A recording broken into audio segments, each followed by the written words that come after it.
chaque jour avec la passion qui chemine. Une gameuse, une stream, je suis prête à m'envoler. Mon PC vient d'arriver et je suis prête à jouer. Avec ma petite on rit, on explore chaque niveau sur PS5 et sur l'ordi. L'aventure est un cadeau.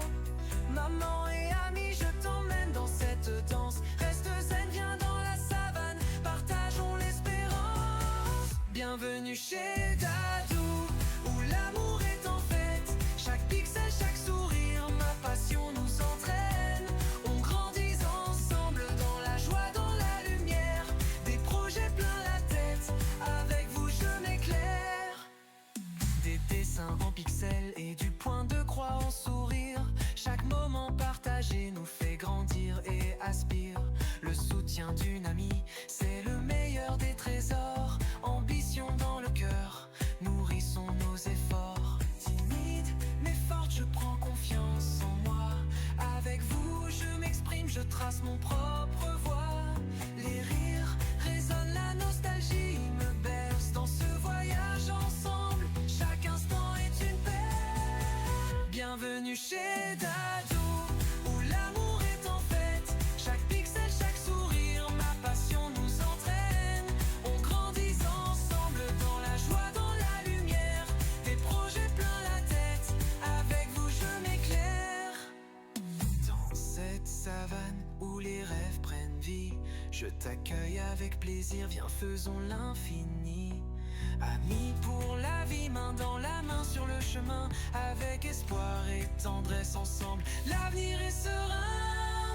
Bienvenue chez Dadou, où l'amour est en fête. Chaque pixel, chaque sourire, ma passion nous entraîne. On grandit ensemble dans la joie, dans la lumière. Des projets plein la tête, avec vous je m'éclaire. Alors viens, rejoins-moi, partageons ce moment dans l'aventure de la vie. Chaque jour est un présent. Avec mon cœur et mon âme, je t'accueille à bras ouverts. Bienvenue chez Dadou, ici l'espoir fait lumière.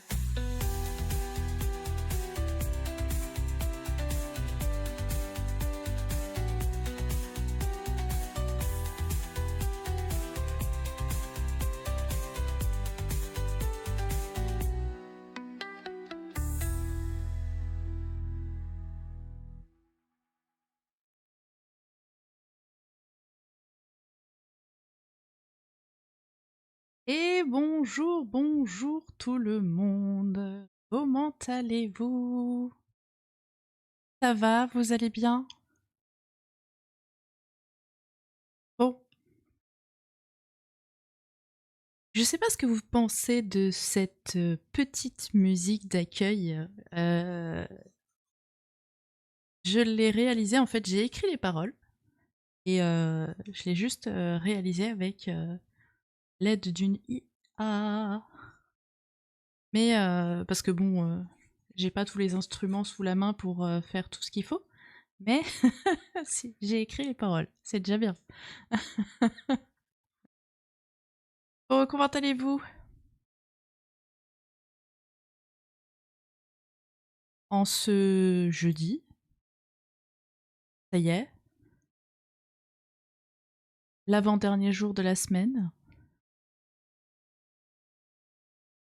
Alors, ce que je vais faire aujourd'hui, comme je l'ai indiqué dans le titre, du coup, nous allons faire du point de croix et nous allons continuer aussi les vidéos de la Gamescom. Alors, je suppose qu'il va y avoir des jeux qui vont pas être très très intéressants, mais en fait, j'aime bien écouter les avis et les différents développeurs sur les jeux, même si ce ne sont pas des jeux qui m'intéressent forcément. Mais c'est très intéressant de savoir par où ils sont passés, comment ils ont fait leurs idées et comment ils ont développé, etc. Donc voilà, on va continuer là-dessus. On va continuer aussi le point de croix. Je voulais vous montrer en gros la toile, ce qu'elle représentait. Et j'ai mis une autre position de caméra. Vous me direz si c'est ok ou pas. En tout cas, bienvenue. On est là pour un moment de chill, tranquille. Et on va du coup profiter ensemble de cet après-midi et on verra si on continue ce soir ou pas du tout. Ça va dépendre de ma fatigue et puis ça va dépendre aussi du programme de la Gamescom parce qu'en fait ils vont présenter aussi les jeux indés et j'aime bien découvrir ces petits jeux. Des fois il y a des petites pépites. Donc voilà. Les jeux indés, je crois que c'est à partir de 18h. Et ben on va performer sur notre anglais, n'est-ce pas? Alors je ne suis pas traductrice, d'accord? Donc je comprends à mon niveau. J'ai un niveau moyen petit. J'arrive juste à se comprendre ce qu'ils disent déjà, c'est plutôt pas mal. Donc voilà. J'ai essayé de voir si je pouvais mettre les sous-titres, malheureusement, sur les vidéos. Il y a certains sous-titres qui étaient disponibles et maintenant ils ne le sont plus. Donc du coup, bah, on va faire sans. Donc on n'aura pas les sous-titres avec. Donc au pire, ce serait les sous-titres même en anglais. Des fois, ça me permet de voir par rapport à différents mots que je n'arrive pas à comprendre s'il est écrit. Ça peut être intéressant. Sur le coup, alors, nous n'avons pas de son. C'est normal parce que j'hésite à voir si je mets une vidéo en cours de la Gamescom qui présente des petits jeux ou si je mets de la musique. C'est pour ça que là je regarde, je ziote. Il y a une petite conférence sur Xbox. Je pense que je vais mettre ça en vrai. Donc on va aller chercher ça. Je fais le petit montage. Je vais vous mettre en arrière-plan en attendant la toile pour vous montrer ce que ça peut représenter en taille et ce que j'ai avancé un petit peu. Donc la lumière est un peu faible, j'espère que ce sera suffisant. Je mettrai la lumière ensuite pour travailler, mais c'est juste pour vous montrer la toile en général, parce que sinon vous allez voir juste un faisceau lumineux. C'est pas agréable. Je pose mon lurk, Madadou, j'ai des papiers à faire pour une formation. Y a pas de souci, mon knuckle, merci d'être là, c'est gentil, merci pour le lurk. Et bon courage pour les papiers, parce que mon dieu, je sais que c'est prise de tête. Des fois, ils demandent 50 fois la même info, donc courage à toi.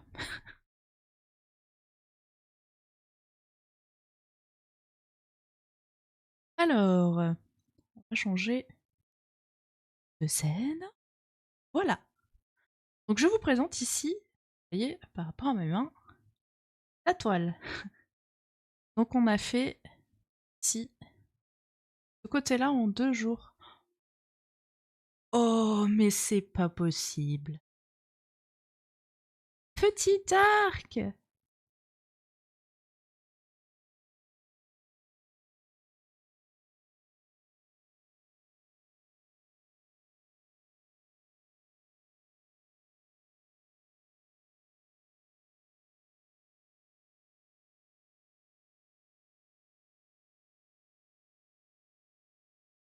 Let's go, merci Dark. J'ai complètement oublié, tu vois, d'en changer la, la position.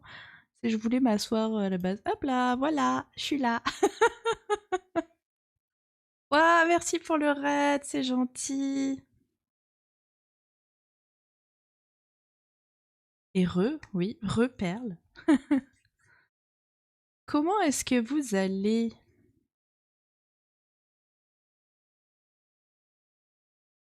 Quand j'ai vu que tu étais sur Assassin's Creed, on va tester un tout nouveau truc que j'ai mis en place, on va voir si ça marche.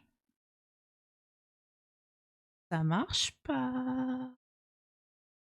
Ok, ça marche pas. Bon, bah c'est pas grave. Hop. Clac. Ah non, c'est pas comme ça. Pas de soucis, Perle, je te laisse. Bah, profite bien s'il pleut pas, parce que chez moi, malheureusement...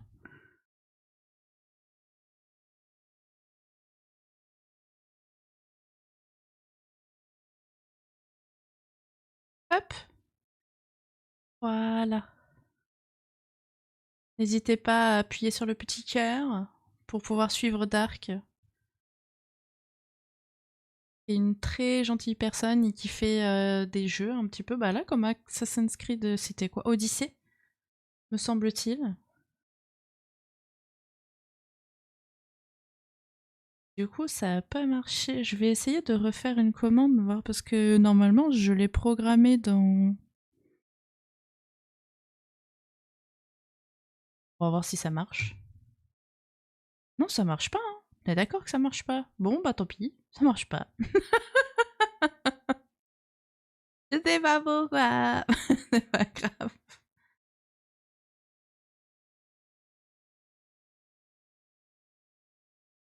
En tout cas, bienvenue et merci d'être là avec moi.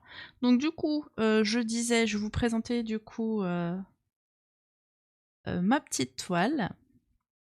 Donc pour vous montrer un petit peu la taille en fait de la toile par rapport au point que je fais.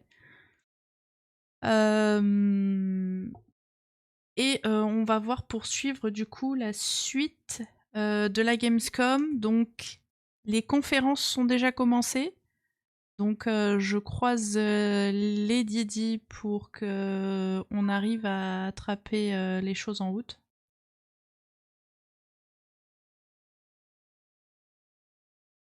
Alors dis-moi Dark, t'en es où un petit peu de Assassin's Creed Odyssey? Tu l'as déjà fait ou c'est la première fois? Parce que des fois il y en a qui refont des jeux, ça peut arriver.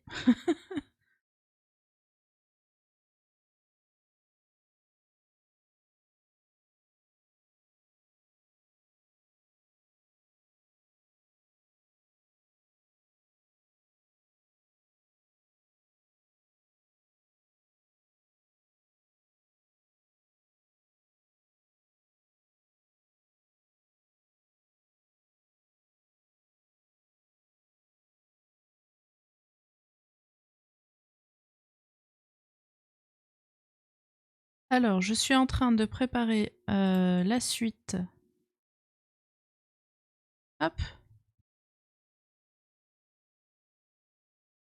On va essayer de reprendre du coup la conférence en cours de... Hop, du Xbox. Voilà, comme ça.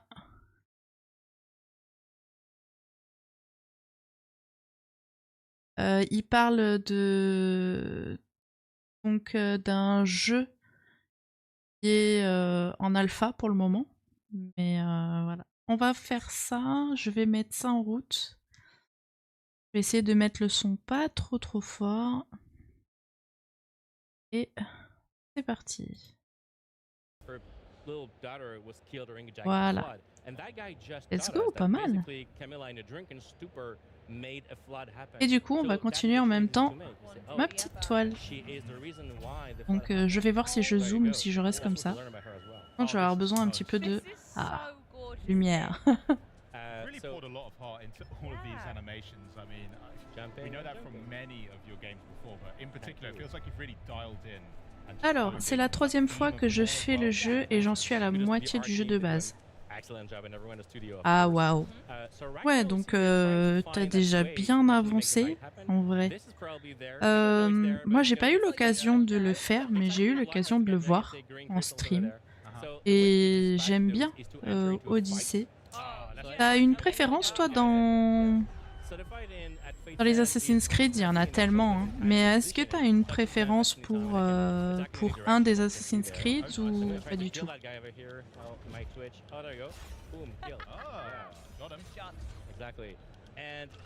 Now, I can also pass time in the fight. I'm going to gain some Arcana points to energy. Every move in the game is basically based on an encounter you have with your brother. Alors, est-ce que le son est pas trop fort? Non, ça a l'air d'aller, c'est pas trop fort. And I can throw my sword with this and select that. Tac. Oh, that was nice. So many fights, they do have specific arenas and many phases basically happening. So I'm gonna try to be good right now and focus on what I do. Yeah, otherwise, the team at home watching right now will be actually saying, Nick, the blue barrier, is that like a shield you're yeah, trying to get exactly. behind? Nice. Okay. So I also have another move which is a grenade, which I'm gonna use right now. Pew! And then Yeah, nice. Oh, that's taking a bit of the shield out. Yes. Yeah. Hop. boom. Gets it. Petit café. Yeah, well done. Yeah. So throughout the game, presumably you'll get more of those cards to deploy during combat. Absolutely. Brotherhood. Is there a way that you Ah. manage the resources to be able to actually Yes, execute as you can see, we actually got resources, and through those resources, we can Ouais, upgrade celui all que the j'aime moves we have beaucoup, in c'est every Black Flag. physical or dynamic move, which I'll talk about a bit later. So now I'm gaining that major arcana, so the game is heavily influenced Je crois by que c'est power l'autre, tunes, c'est as I Assassin's said. Creed It has to balance, Unity is it? pendant la So the Révolution sword is française. basically making you absorb that power, which is the move. Et Which mon I frère m'a offert à Noël dernier le Assassin's Creed Mirage que j'ai commencé. J'ai fait le tout début, le tuto. Et absolutely. Actually, et that pas family is fini. called the Hammer. And all of the Il va knights falloir in the que je Hemlocks, m'y mette all en the vrai.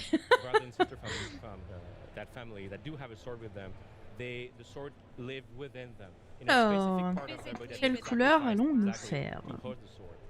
Regardez So for Shan, ici. it's the throat, which also means that the sword talks for her. So we'll be able to select your bubbles, your fan bubbles, and then we'll be talking. Ouais, on peut faire les traits violets. Les traits violets, c'est le numéro 5. Oh, the how and the who is interesting as well, And but good this job is with the the knight. move. Yeah. We Les never really know couleurs. yet if time is going forward or if we actually Numéro choose to be 5. there at night. Oh, maybe expect that some point later in the game. Okay. Right, we're in the pub, Henry. Tavern. Well, it's There the we perfect go. time to go. It's night time. Yeah. Everyone's having a good time. Let's see it. So Camilla Je verrai un petit peu is plus there peut-être waiting ce for que je us fais. to have Les bêtises aussi que je peux drinks. faire en vrai. And of course, that's not. Shan is here to talk to her. We discovered tons of very creepy stuff about what she's Not been been doing so doing her far. job Yeah, particularly well at the moment. No. Needs to have a word. absolutely. So let's dive into it. Yeah, Camilla, what did Wow. you do? And she doesn't really want to talk to you. She wants wants to play to a drink. Uh, But not only does she want to oh, drink, if we have to. Sure. Okay. yeah, When in Cologne. Yeah. we are. We've been drinking a lot. Alors, qu'est-ce que je suis en train de faire? No, very, very professional here at Je suis en train de diviser Let's mon predict fil what she qui est offers en us, 6 which is brins. drinking first, talking later. And But- Ah she's ouais, on like voit pas d'en haut là. today as well. Hop. Two of them. Also gulping very fast. And Petit then brin. sword you mentioned En fait, je vais le diviser en 2 x So 3. not only does she want you to drink, but she also Mirage, wants il est you to bien, do ça a prend very quelques special mécaniques du power, premier very opus. silly thing. Ah oui, c'est vrai, j'ai remarqué, ne serait-ce qu'au niveau des combats. Like Uh, clay pigeons. That's sick. There probably is a law here against this. Et aussi au niveau des sauts, je trouve. Again, we're Um, back with the question, and you know she's still at the.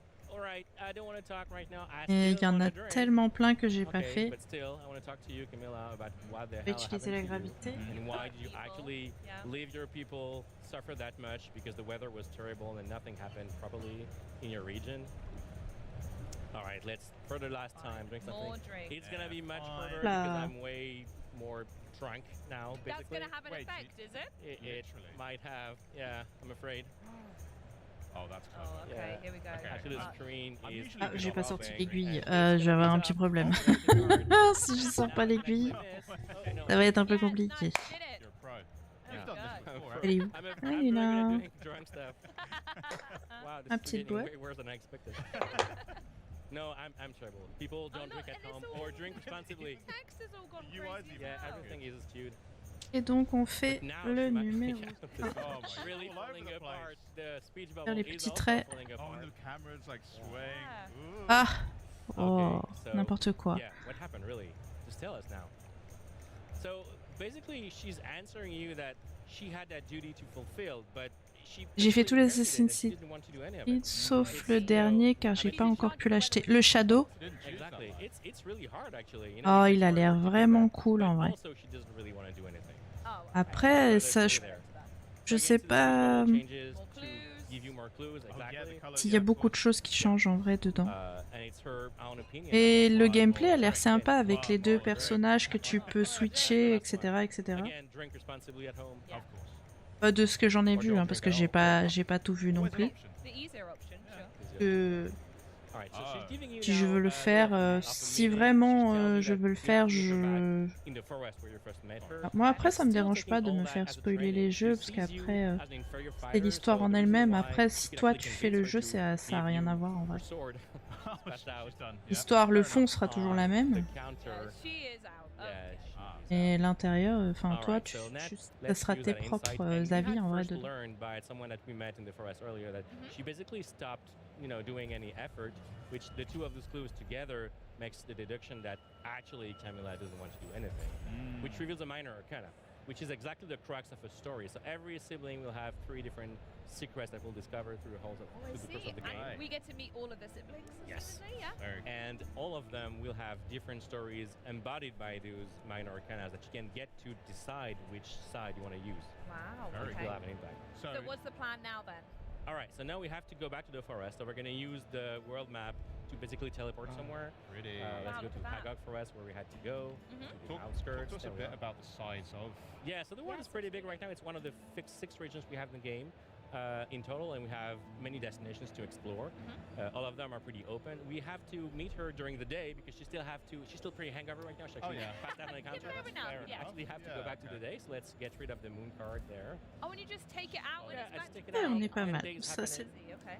La première Alright, so diagonale, du another coup. very big theme of De là, fates and je- our secrets. So you might notice something, but the game also tries you to look at things differently. So I'm gonna use the reveal mechanic right now to see. Oh, in the branches there were that weird esoteric Oh, symbol. look It's at actually a that. cancer symbol, and the Oh, cancer symbol is beautiful. associated with Camilla, which will allow me to then to teleport much faster to her. I don't have Oh, to go great. through Okay. the whole forest again. I'm going to Yeah. need to brush up on my symbols then. Oh, before yeah. I play this. I'm a Capricorn and I've had no idea what I'd be looking for. It is a challenge. Hop.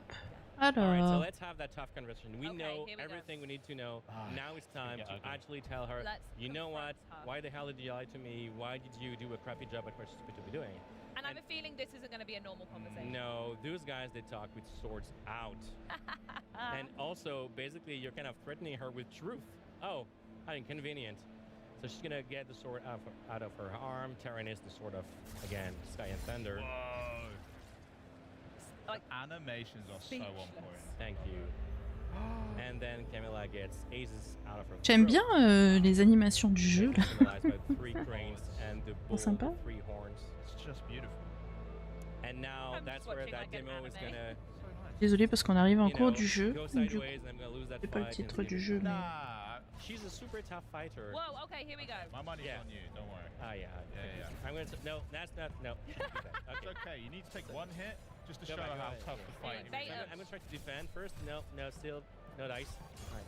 But Did we you got just some try have something like else. a rose symbol around you there? Absolutely, she's the fool as a Terror Arcana. So I have to hit her in the back actually. That's the way I do it. Oh, of course, because Yeah. the shields, yeah. Yeah. Exactly. Ah, je vais essayer sans lumière, voir si c'est. And again, the double jump could be another move in a tactical stance. Uh-huh. Mhm. So all She's the very moves quick can be then. actually reversed and to be either dynamic or tactical. Voit mieux les couleurs. All right, so she's summoning thunder. Let's. Oh, that actually missed it. Ah. That's fine. No. Okay. All right. I'm seeing a lot that the barriers are very directional, Yeah. depending Yeah. on their moves as well. So Absolutely. I imagine there's going to be a lot of Still traversal using- stuff you can do to maybe get behind people quicker. Yeah. That's really cool. Oh, nice. Yeah. So using your Hits. brother against her as well, that's fun. All right, I can do it. I can do it. Go on. Have Nice. faith in me. Have Just faith in being me. been a good string Go of for a sec. hits. Oh no, she's summoning lightning rods. That's gonna be terrible. Wow. Oh, okay, so we need to get rid of them. Yeah, I need to get rid of Oh, them. she's tough. Ah, je sens. I can do it. I can do it. It's good. It's good. Yeah, if I do enough of them, yeah, she's gonna disappear. I can do that. Get it, and get it, there get you En go. mêlée Yes, autour du I fil. did it. Nice. Beautiful. All right. Alors. Let's not lose focus. Oh yeah, I did kind of Gotta lose get that focus. rose. C'est peut-être mieux sans lumière en vrai. Je vais essayer de voir si je peux rajouter un do petit it. peu de fond. You know, I Yeah, don't euh, honestly believe. Again, electrodes. I have to get rid of those. Oh, those are Another slightly upper attack. different though. There's quite Mettre a mon deep aiguille, move sinon set. je vais la Yeah, perdre. she does an awful lot of things, to be honest, and she's super tough to beat, actually. And Je vais pas savoir où j'en suis. There's another variation of her attack, which is basically she can go at me, she can summon lightnings to me. Whoa, okay, here we go. Yeah, I love a screen. I'm gonna use the filler. grenade there. Dodge some AoE. There you yeah. are. Nice, getting rid of barriers. Oh yeah, here we go. There we go. Nice gap. Yeah, I can do it. I can do it. Almost halfway there. Yeah. I believe. Oh. Oh, nice. That's Good time. dodge. Yeah, nice. Good. Yeah, you There got it you there. Beautiful. How often can you use that card of your brother's? It's based on the little gauge you have at the bottom of the screen. Oh, beautiful. And right now she's beaten Whoa. enough to be actually needing to catch her breath. So she's summoning you back in the sky to have a very specific conversation moment with her. So every duel is basically interrupted by those moments of conversation with your siblings. Wow. Hey. Because they're not just fights. You're having Yes, you're exactly. having a battle, a confrontation. This is a family feud. Exactly. So now you can choose what Allez, je laisse mon lurk. Bon stream à tous et hâte de voir le résultat Wow. Okay. quand ton dessin sera complet. Ah, merci Dark pour ton lurk. Et oui, moi aussi, il me tarde de voir le résultat en vrai. Donc, on va être persévérant sur tout ça. Okay, you're right. So see, she's losing a hard diamond there. So because you were empathetic to her, Exactly. That was the right choice in that conversation. does that mean that there's a flip side where if you There is a aggravate complete her, flip side. If you don't say the right things to your brother and sister, they En might tout get cas, just angry and leave. merci d'être là. Vous êtes bienvenus. Vous pouvez vous installer avec un that's café, really cool. boisson fraîche, peu importe. Are you gonna go down the I angry probably route? will. I probably will. You definitely will. Même If I know avec un anything bon about bouquin. So she's admitting Oui. it. She messed up and she knows that she's sorry. And so we basically got to her by saying this. Yeah. So her life is not only her life, it's also her mental stamina in a way. Blast. But she's going to be tougher in phase 2, Whoa. summoning the two sphinxes of her chariot because she's symbolized by the chariot's major arcana. Even the arena is like totally changed now. You can see like Yeah, you've got more clouds cut on off. the top. Yeah. Whoa, these attacks are intense. Nice. Oh, that's a there's good opening. great There's gap. nothing Good to shoot opening. right there. Yes, have it, I Bella. did it. Oh, good dodge. Okay, Okay, I'm listen, gonna wait now for we're her gonna to jump attack over. me. Get ready. She Yeah. might Tu es trop contente, Black Valou? Sphinx on Tu es my head. contente de Just something quoi? like a dark cloud, just tell me, you know, like in Okay. those kids, you know, Je Je shows, suis like, contente what que is tu sois wrong with contente, you? mais curieuse aussi. I know. Up That there, was up there, actually up a there. trick attack. Careful. Oh, there we Oh, go. I Nice. don't know where she's going. Alright. Oh yeah, no, the She's electro so again. mobile. The lightning rods again. Yeah, she teleports over. All those, the Hemlock Knights, they are super mobile and they move so quickly. And the fight is just a whole arena as well. Yeah, it's not absolutely. just back and forth. Doing that again. Yeah, while she's There distracted. you go. Oh no, it's not. No, I did. Okay, I can do it. Got it. I think. Almost there, guys. You are See so the Black close. Sphinx Yeah. over my head is gonna basically pump up lightnings at me. I have a feeling you're making this look Yeah. easy. Yeah. And even saying that, this looks really difficult. Well, when we play it, we'll. Et level up judge. pour Perle. Level 19, GG. that was a big one, We're though. in the red, Nick. That was Black. Oh yeah, it's fine. I'm gonna do something. Okay, I'm gonna. Oh no. There's a lot of lightning there's a, rods. there's a I'm lot of getting the hammered chariots right as now. well. Getting hammered. Okay, I'm gonna wait for my grenade to fill up. So Okay. grenade there, and then I will actually Cards. attack her. Yes, It should beautiful. do something. Yeah, it worked. Okay, great. We're almost there. Nice. Two more left. Two more left. Yeah, two more. I'm There's a actually lot of sturdier than it lightning. looks. Et vous voyez mieux. And grenade again, and then attack again. I Nano can do it. I cards. can do it. Nice. J'ai l'impression, Oh, ouais. Yeah, one Okay. left. it One works. Je vais So peut-être she's gonna zoomer un be petit peu. completely hammered now, and that's the final moment of conversation that we call a stalemate. Oh, So well. this on is va the se choice remettre un we petit have to make, Ah, ça y est. guys. It now. Yeah. Téléphone qui a décidé de Okay, dire so basically, you can try Waouh, to be m'embête pas empathetic trop. towards her, and I understand that this is a duty you should never had, or yeah. Ah but là it's happened là. at the top and people died because of you. That's What also do you wanna true. choose? It's not Balance. C'est great. bon, ça What are sent. you gonna I- go for, Nick? I'd say sent bon, let's be effectivement. truthful with her. Let's say Yeah, that I people think died that's because of fair. you, right? You had one job, didn't do it. Yeah. All right, let's Okay, go with it. I'm agreed. Yeah. It's already hot. Oh non, s'il te Something- plaît, le She is téléphone. still taking that Remets-toi. bad, which we understand basically. Allez. But see, she brushes that up, saying that yeah, but we are gods. Come on, what happens if people die? You know, which is not exactly the answer we were expecting of her. No. Oh. Yeah. I would have liked to have seen some remorse, maybe. Or, Yeah, true. No. I tell you what, I'm going to be taking so many screenshots of this. C'est bon. Mid-boss fight conversation. Quelle it is idée. gorgeous. That's what she's saying. We are Hemlock, and that's it. They are Hemlock. Wow. I I want to am know what speechless. happens. I'm speechless. You will have to play the game in 2026. Vous voulez pas? I was definitely Ça going to do arrive. that I anyway. mean, yeah, this is just that's field fate even more for me. I would say that looked absolutely amazing. Thank you so much for Effectivement, joining us, tu Nick. peux être contente. Hein.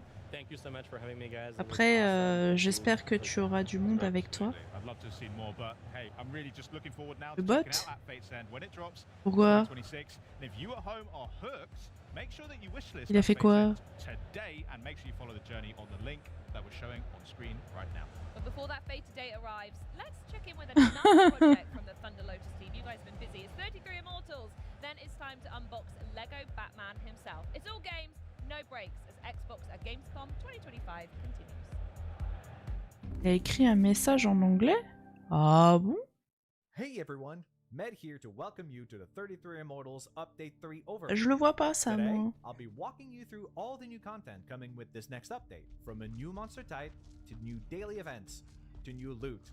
There's a lot to cover, so let's dive in. Say hello to Unique Elites. Attends, Once per run, je a vais unique regarder ça rendition of the ailleurs, voilà. elites you've come to love and slay will spring to life and roam the map, looking for victims. When a Ah unique merci, elite c'est is gentil, discovered, parce an alert que will be si sent je le to vois all pas, je peux pas le rebels to invite signaler, them et to du join coup... the battle. These monsters are not for the faint of heart. They'll pack a punch and won't go down easy. Face them at your risk and peril. Emphasis on the peril. Defeating them will net you 2 relics and a chance at many more rewards. Speaking of rewards, we're introducing a brand new way to Ça c'est collect fort si extra le bot loot il after fait des each trucs run, tout named seul. Call to Arms. Every day, at a specific time, Beatrice will invite Vas-y, all je regarde rebels ce que to c'est. join forces and tackle a Qu'est-ce que temporary c'est? challenge in the beyond. Challenges can change from day to day, so make sure to check the schedule. Joining a Call to Arms will give you a temporary buff and reward you with extra Eternal Shards. These shards will allow you to upgrade your perks and weapons a lot faster, while the temporary buff will increase your odds of success when facing Ah, 33 t'as essayé mortals d'envoyer each des quoi, While you're des at it, emotes how peut-être? about slaying some monsters with style? Say hello to our brand new legendary weapon skins. This brand new type Hello. of cosmetic is only available to those who have Mais proven themselves merci. worthy by defeating a major Je... boss. There is one legendary weapon skin per weapon to Je sais pas. collect for each major I boss, don't know. meaning 4 different skins from Lucifer and 4 from Adam and Eve. While I can't guarantee you'll find one in your next run, rewards come to those who persevere. That's all from me for today. Thanks for joining me in the 33 Immortals Update 3 overview. See you in a dark woods near you. T'es sur ton message, trop contente. Alright, something you forgot to Ok. mention. Bah il a pété une durite. Available today. Come heed the call to arms in 33 Immortals. Je sais pas du tout.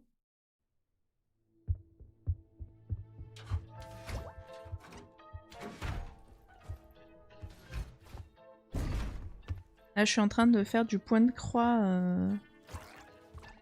de pixels, en fait. De ce qu'on appelle le point de croix de pixels, en fait, c'est des couleurs qui sont à gauche, à droite, en point unique.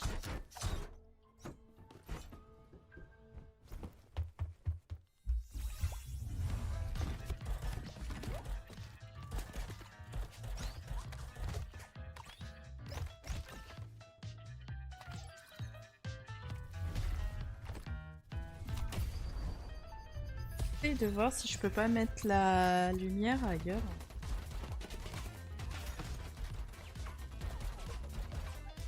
Je la mets dans une autre position, est-ce que c'est mieux? Que dalle, ouais.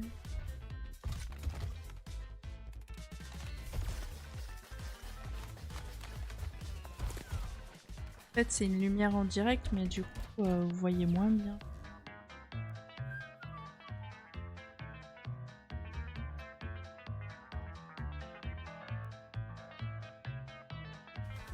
Et il a décidé de danser le téléphone, non?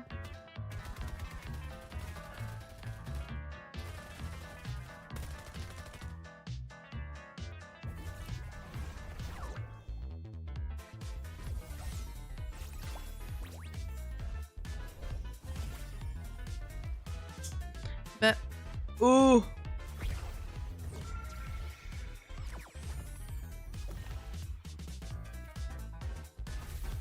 Ouais, on va laisser le téléphone gérer, hein. C'est mieux. Tu vas le cuire comme un poulet.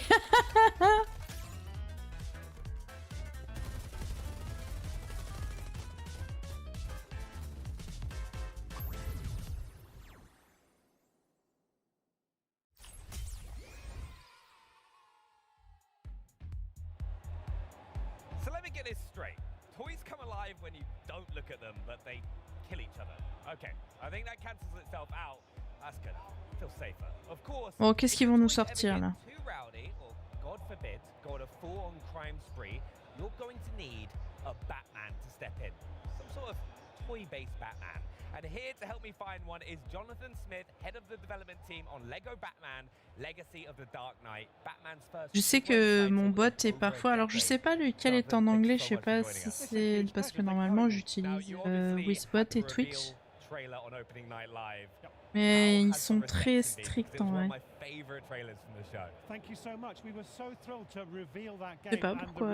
si c'est en anglais, c'est peut-être Element en vrai. Faudrait que je regarde.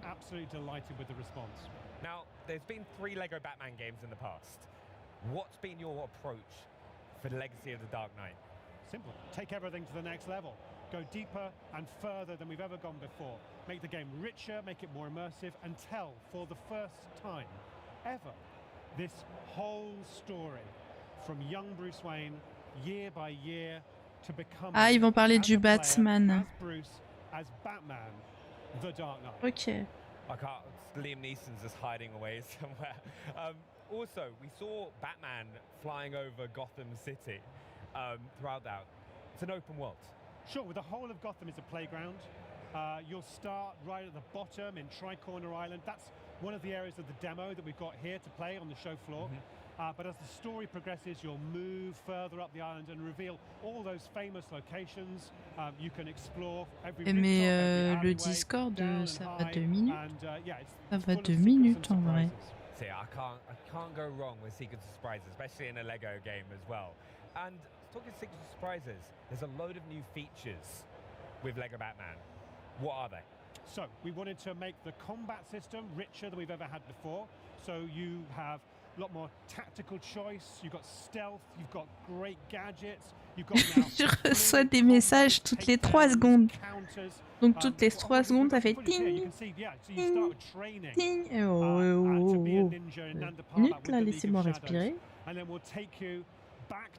Vous, vous l'entendez pas, mais alors moi, peu. And then start to discover all the crimes that are taking place in the terrible place that is Gotham City, and you'll deal with those bad guys as only Batman can. So the features that combat Hier soir, j'ai system you saw rigolé in parce play que there, j'ai that's a essayé de really rattraper des important part of it. conversations. But there is a lot more to talk about. Mais mon Dieu, We've got tons. conversation de Discord dans les Discord de hardware et tout ça là. J'avais 360 messages à lire. Je fais ok, on se calme. Ça me fera ma lecture du soir. When you first get back to Gotham in the Dodge Charger, which is the Batmobile we saw, like young Robert Pattinson Batman in the Matt Reeves Batman movie. That's where he sort of cooks up in his garage. Tu vois le dev comment il est. As the years go by, and he draws more upon the resources of Wayne Enterprises. We get Lucius Il en Fox veut involved, quoi. So you get more and more over the top Ah, on ridiculous s'en joue. Batmobile. So you'll see and you'll control the long-nosed Batmobile from Tim Burton's 1989. You'll get Batmobiles from across all the movies and TV shows. Some are pretty wild, but whatever you want, it's here. How are we going to?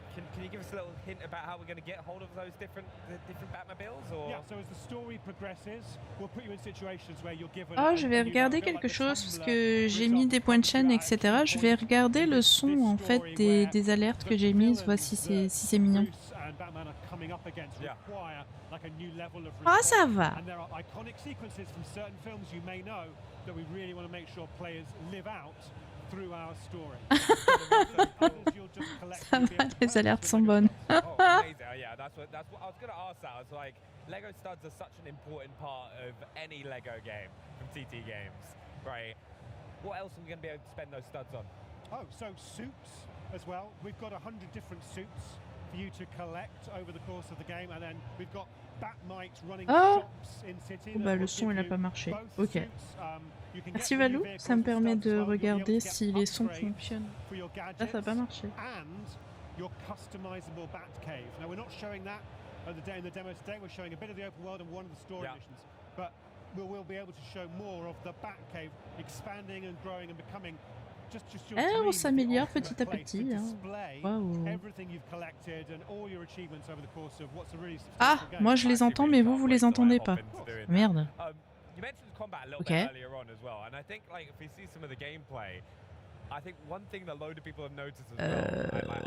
On va essayer de faire quelque chose. Hop. Attends. Justement, je vais mettre en... Or a takedown. We really wanted to amp up the feeling that you get. I mean, I love throwing enemies into things, into the Lego objects. You can use the back claw to pull them in, and then you can throw them at each other. You can throw them to T'as entendu là? Character, and he can then kick them into crates. But look, when you finish off an enemy like that, all of those fallouts are taken directly from comic book references. Ah ouais, c'est bon, donc c'est que tu les as entendus. Et le avoir, eh ben non, il n'a pas marché. Donc je peux le remettre, il marche pas. Faut que je trouve un son de quelque chose. Et c'est peut-être le son qui est pas valide en vrai. Ah, tu vois, ça marche. Ah, moi je l'entends. Pas trop fort. We've got to go into other playable characters because it's been such a big part of any Lego game that you can play. It's like all the characters that you can play. Which ones are we going to get alongside Batman? C'est qui a connu ça? Batman all the way through. The focus is Batman. We've never done that before in a Lego game. Had one character be the sole focus. Like even in indie. Merci, c'est gentil. Ah, c'est juste que je l'avais pas mis en sortie. Ah, c'est le modem. C'est le modem 54K qu'on avait à l'époque pour avoir internet. Quand tu passais par la prise téléphonique, ça faisait ce bruit-là.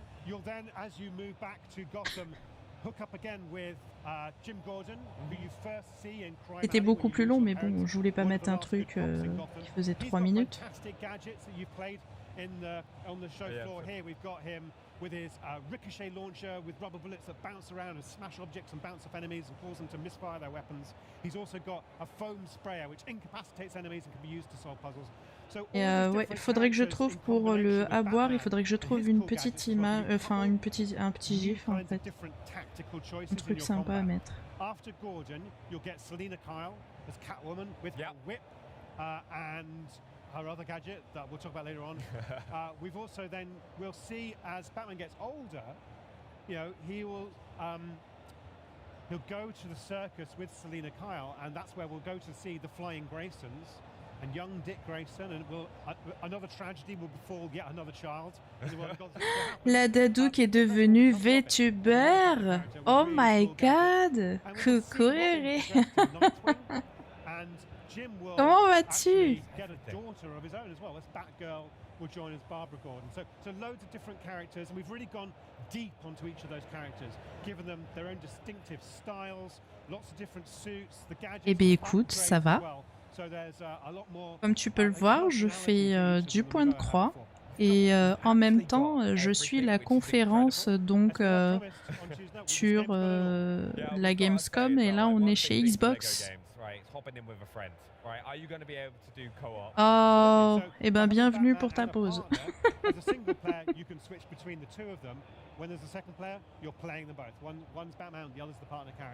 Right, we've talked about the other playable characters, got co-op, but there's no use unless there's some big villains to go up against. What villains have we got? Well, one of the great, fantastic aspects of the Batman story is that we have an amazing rogues gallery of the greatest villains in comic book history. And we want them all on the streets of Gotham over the course of this. We've got a character who grows in to become the Joker. We've got Catwoman there who actually will join as an ally, as a sort of anti-hero. Très occupé. This is so cool. The Penguin. Eh bien écoute, Channeling there both Danny DeVito's sort of representation of that vaut mieux character être occupé que rien faire. Hein. There's Christopher. En vrai. There's Colin Farrell. We've got references to the Batman movie there. Bane, a highlight from the trailer, voiced by the inimitable Matt Berry. An amazing take on that cool character. Là, ils sont en train de parler du jeu de Batman Lego.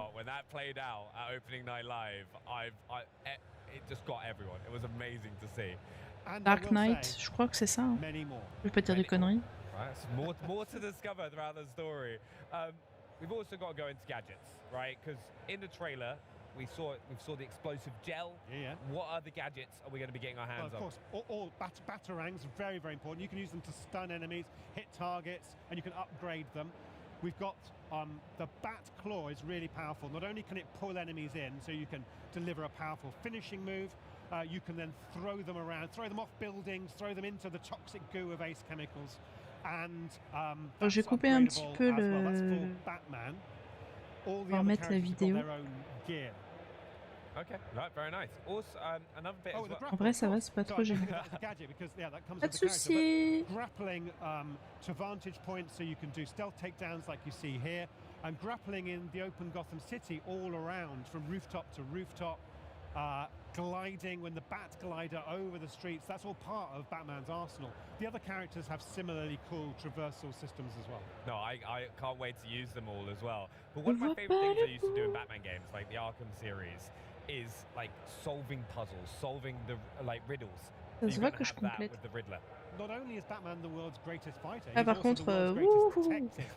So setting players aller challenges par and là. puzzles is absolutely part of that essential Batman experience. Now, as you progress through the story and the missions, you're going to come up against all kinds of like situational challenges. You'll need to use your gadgets, use your smarts, use your detective ability, which will highlight points of interest. For example, here's a concrete example. Ça of va that. comme ça ou est-ce que je... In Ah, Lego games, écoute, you've on always va been able to tester smash comme objects ça et and puis then je build with regarderai en Lego. Yeah, VOD to si help c'est like vraiment create an item, gênant. which helps you progress.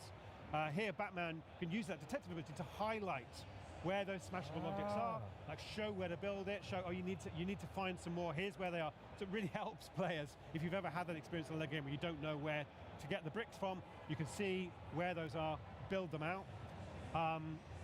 Yeah, that's really cool.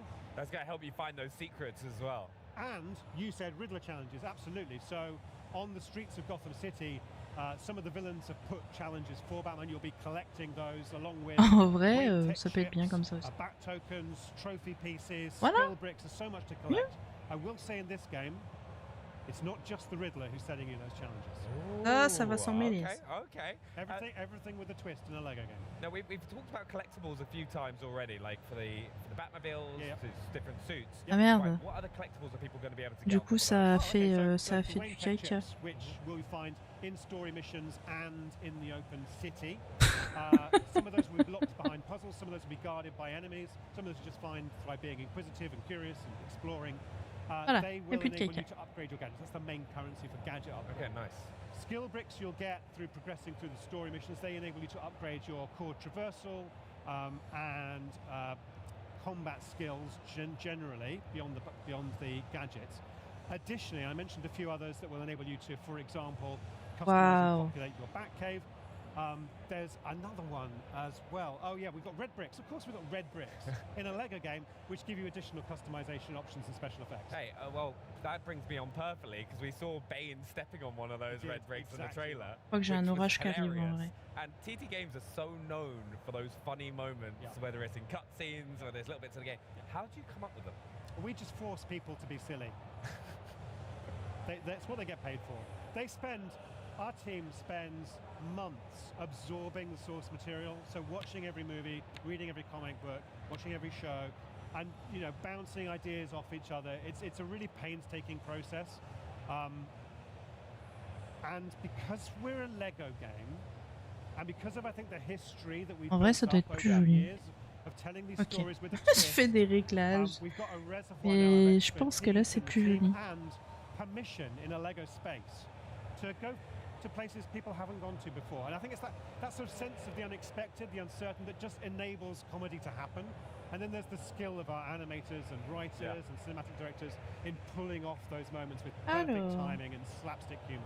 Yeah, it works every single time. It's one of the reasons I always love hopping on doing the Lego games with the Xbox On team as well on stream.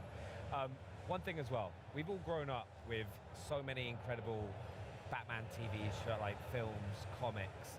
Like, what does Batman mean to the team that's really helped you kind of create this universe? Yeah.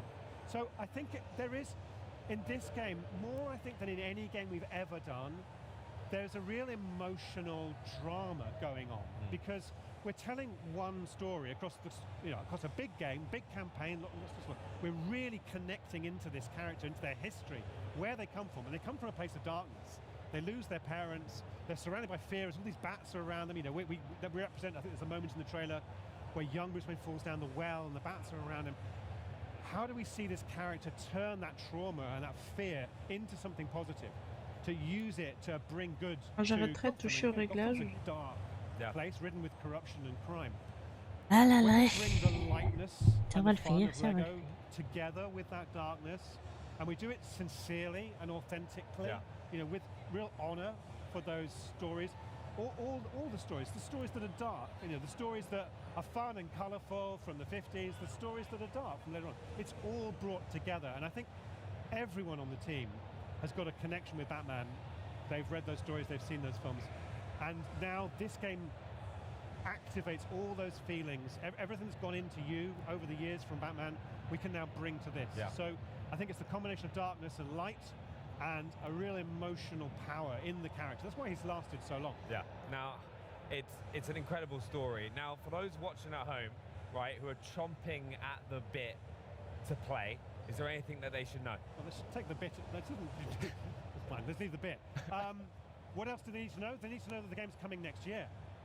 So we're showing at the show floor here at Gamescom. You can play one part of Gotham, Tri-Corner Island. You can grapple and glide as Batman and Jim Gordon and take down the goons who are wrecking havoc on the streets. We're also showing some people a whole story mission. So creators are there, they're recording their footage, so you'll be able to see people play through the Ace Chemicals mission. Famously, a character is going to have a terrible accident which is going to change them into something even more deadly. So they should check it out, they should watch and learn what we're able to show at the moment and watch for more. It's on all game platforms, and we're so excited and thrilled with the reception we've had so far. Yeah, and if anyone comes down to Gamescom, they can play it on the show floor as well. Right. Ah bah, ceux qui sont à la Gamescom, ils peuvent tester le jeu. I really appreciate you taking us through it. But Lego Batman is set to grapple onto your Xbox Series X or S next year. Although, if you were keen to craft a deadly trap, even the Caped Crusader might find daunting, we've got another great game for you, Jurassic World Evolution 3. Take a peek at the new parks, and day 2 of the Xbox at Gamescom broadcast continues. Et le voilà pour Dark, level 18. GG. Hello, park managers, and welcome to this exclusive first look at one of the new features coming to Jurassic World Evolution 3, the Cretaceous Cruise. Dis donc. I'm Sandy, principal designer on the game, and in this demo, I'm going to show you how to build this attraction through several enclosures, including the T-Rex. Hopefully everything goes to plan. Let's dive right in. I'm going to be building in our lovely Hawaii map. You can see we already have a lot going on here with a mix of enclosures. We've got some lagoons, aviaries and land enclosures, but also a number of new attractions. Floating in the background, you may have noticed a hot air balloon. And over here we have our new dinosaur encounter, where guests can pet your dinosaurs. These attractions are great, but what if you want something to go through an enclosure? Veterans of the game will be familiar with our gyrospheres, which will be making a return. However, the Cretaceous Cruise lets your guests view dinosaur families whilst cruising along rivers and water bodies, opening up all sorts of interesting ways to construct your enclosures with this Si c'est un attraction jeu in que mind. je ferais. Like all our attractions, I'm going to need an entrance. We Et have our peut-être que building ma already fille, oui. placed down. Jurassic World Evolution 3 now features modular building, meaning you can customize buildings like this to your heart's content. We have 3 enclosures we want this ride to pass through, so our guests get to see a wide variety of dinosaurs, including that T-Rex we mentioned. I've placed a couple of security cameras around. We should be safe if things get a little chaotic. Let's start adding a track. It's incredibly easy. Clicking here, I can simply lay down the route I want, adjusting the path to be curved or straight as needed. And while this is a great starting point, our new scenery pieces mean we can make these spaces even more interesting. Let's make the ride feel more dynamic by adding a rock arch. If we go into the scenery panel, we have a wide variety of rocks to choose from. Very easily, we're able to create something unique for our ride. And then I think we want another type of structure over the path. Over here, we have a structure we've turned into a blueprint. There we go, that looks great. Now we've reached the end of the enclosure, we need some more water in order to continue the ride. Let's place that down and add a track through this fence.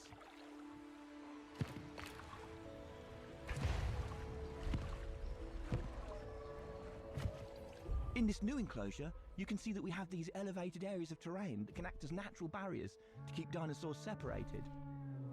You no longer need to rely purely on fences to house your dinosaurs. I'm also moving into deep water now. Deep water is a new feature and a need for some of our dinosaurs. Certain species will be able to navigate through the water or swim. We can see in this enclosure we have some brachiosaurs. They're able to wade through deep water. On the banks of the river, you can also see foliage we've laid down to create a canopy around this area. Let's use one of the compound brushes to finish off a section over here. The scenery brushes make detailing your spaces super simple. We now have our ride complete. Let's open it and head down to guest level. There's multiple perspectives you can choose from when interacting with the kayak. You can observe from third person, first person, or even take control of the ride. In this perspective, you will take control, allowing you to move the kayak freely both along the track ride or outside it. From this vantage point, you can get up close to the dinosaurs. Let's take a look at our Parasaurolophus. In this enclosure, we have a number of males and females, each with their own unique colour and pattern, making the dimorphism quite apparent. Dinosaur traits will be able to pass down from generation to generation, with certain features being worth more to your overall park rating. Over here, we can see the juveniles as they play in their enclosure. They'll interact with each other as well as adults, so keep an eye out. As we head into the next enclosure, let's hop over to one of the guest kayaks and check out what they're able to see. Passing through the canopy, it's a great chance to call out just how good the new lighting and water in the game looks. It adds so much to the effect of this attraction. And finally, we make our way into the T-Rex enclosure. These guys can get a bit restless with boats travelling through, so you want to keep an eye, or preferably a security camera, on these sorts of enclosures. That about brings us to the end of our demo, and hopefully you can see just how creative and dynamic this new ride will be. There's so many ways to integrate it into your parks. I'm very excited to see what players will do with it when the game launches on October 21st.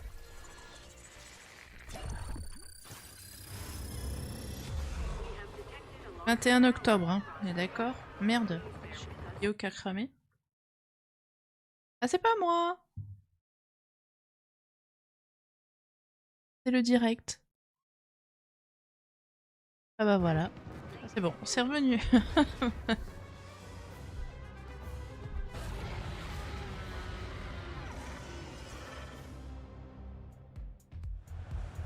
Hey there, C'est hope you're revenu, c'est enjoying this revenu. absolutely peng-a-leng broadcast thus far. And don't forget, later today, we've got our Borderlands 4 controller giveaway and the Outer Worlds 2 and Age of Empires 4 deep dives as well. But right now, I'm extremely excited to be here for an in-depth gameplay unpack as we hack and slash our way through hordes of demons and get to know Onimusha Way of the Sword, coming from Capcom in 2026. A big thanks to Onimusha director Satoru Nihei and interpreter Elliot Smith for joining me to tell me all about the latest installment in the storied series. What have you got to share with us today, guys? じゃあ今日何をお見せしますか。はい、今日は、初のゲームコンのプレイアブル出展ということで、そのロムの内容をご紹介いたしたと思います。So the game is playable for the first time at Gamescom, and I'd like to show you that playable portion of the game today. Wonderful, I'm honored. Let's jump in as soon as possible, please. Yes, 始めます。All right, let's get started. And now we're starting to look at this now. Can you give us a little bit of context on where we are and most importantly, who we are in Onimusha Way of the Sword? じゃあ開始しましたが、ここはどこでしょうか。そしてこの人は誰でしょうか。はい、ここは、京都清水寺という場所になります。で、このキャラクターは、主人公の宮本武蔵というキャラクターです。So we are at Kiyomizu-dera Temple in Kyoto, and the character you see here is our protagonist. Donc là, on est en train de parler du jeu de Onimusha. C'est très intéressant. それでは、Oh zut, me dis pas qu'il y a une pub. So what I'm doing right now Bah is si. heading towards the stage at Kiyomizu-dera Temple. Is that a significant temple? それなんか特別とか大事なお寺ですかね。そうですね、京都の中でも非常に名所と呼ばれるところで、今回その神域と呼ばれる場所が、現場に侵略されているという設定になっています。Yes, it's a very, very famous temple that exists in Kyoto, and at this point in the game, it's been overrun by Gemma, so we have to sort that out. I'd like to sort that out. That feels like an Englishism. It may well be. Can you speak more about the color that just went into the weapon then, if there's anyone who's maybe unfamiliar with the franchise? 今何か光ってて固定の中に入りましたが、それは何でしたかね。はい、これは、鬼武者で登場してくる、魂と言われる存在で、玄魔を倒したりすると出てきますね。So that's a long-running aspect of the Onimusha series, but they're called souls, and when you attack or kill Gemma, they come out and you can absorb them.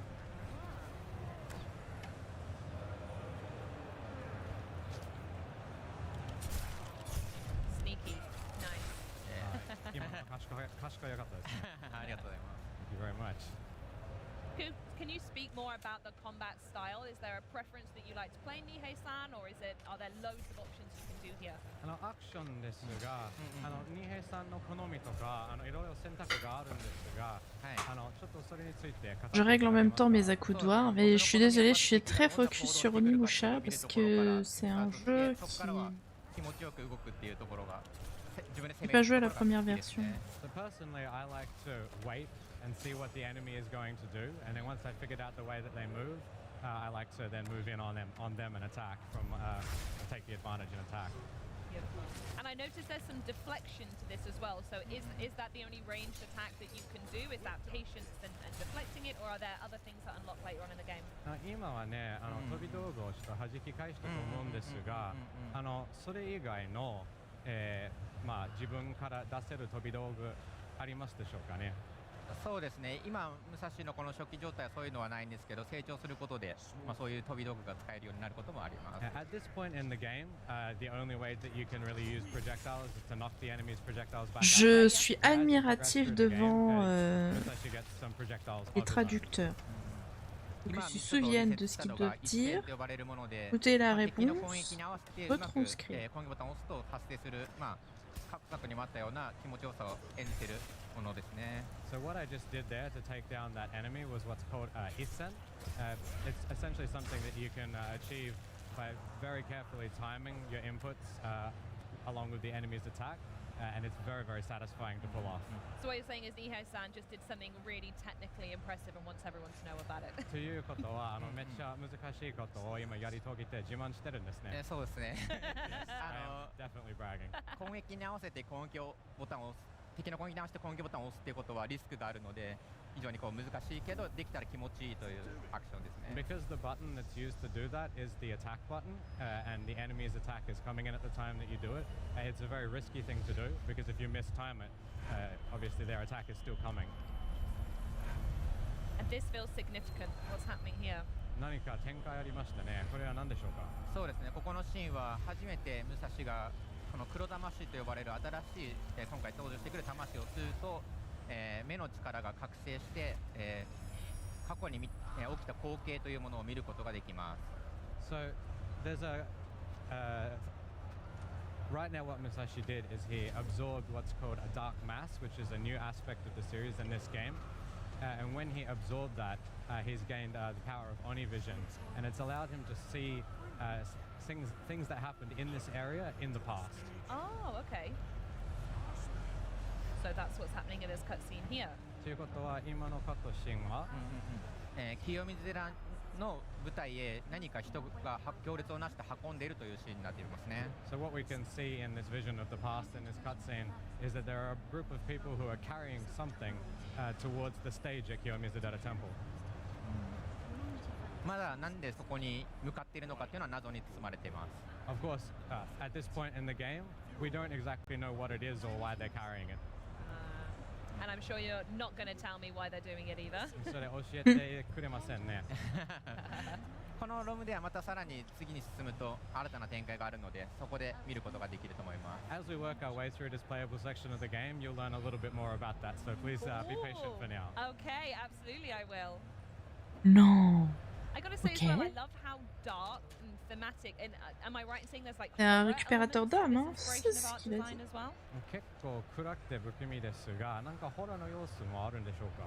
そうですね。今回ホラーを意識しているというよりかは、こ Et の level up pour 驚々しい Knack, level 不気味さ 29. というところ、そこはダークファンタジーの二武者特有のらしさというところもあるので、そこを意識して作ってます。So we're not really trying to make a horror game. Horror is not something we focused on, but we definitely want to make things eerie and creepy. We consider this to be a dark fantasy game, and that's something that we've kept in mind while developing it. 今ちょうどこの目隠せを使うことで、封鎖されてた道が開けるというような、ところがやっています。When we absorbed the dark mass earlier, as I said, we got that Oni vision power, and using that, we were just able to see a way to unlock a blocked door. Yeah, it was that creepy hand-looking thing, and you said this wasn't a horror game. なんか手から作られたような化け物が。Ah, je vais boire un coup de café. Je vais vous montrer aussi mon marque-page. Really not a horror game. 先ほどみたいにこの Ouais, 武蔵 pardon. が鬼の力を使って、謎を解きながら進むという要素もありますね。What I wanted to show you with that Oni vision trick, though, is that the power of the Oni that Musashi has access to via his gauntlet can be used to solve puzzles and mysteries to get through the levels.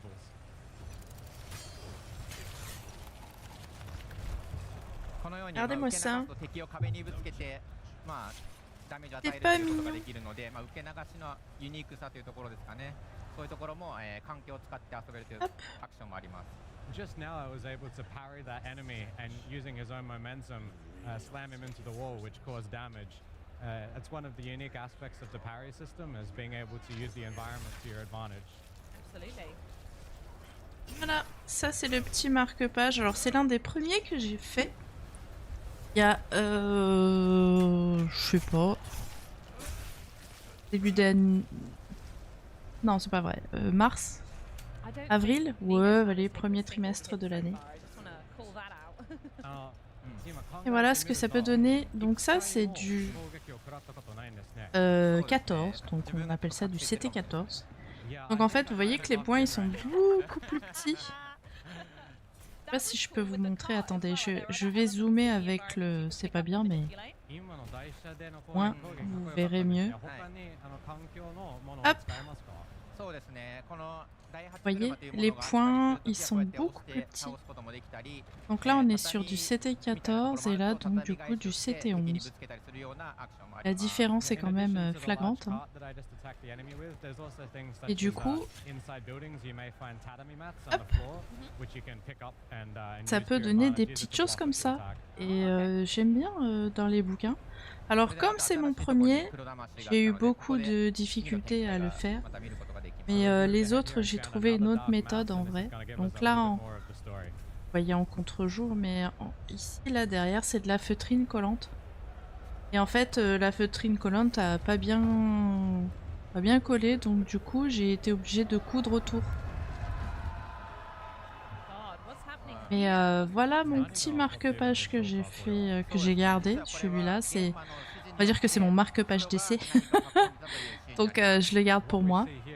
Et voilà. Donc là, on va voir un petit peu ce que ça va donner. Vous voyez, il y a différents points de croix. Donc là, des petites moustaches. Enfin voilà. Ça, c'est mon marque-page. Je vais te laisser, ma belle Dadou. Je vais me préparer pour aller au sport. Et bien bon sport. Profites-en tant que tu peux en faire. Moi, c'est quelque chose que je ne peux plus faire malheureusement. Le seul sport auquel j'ai droit et que j'excelle, c'est la marche à pied. Juste rezoomer un peu. Pas trop. Voilà.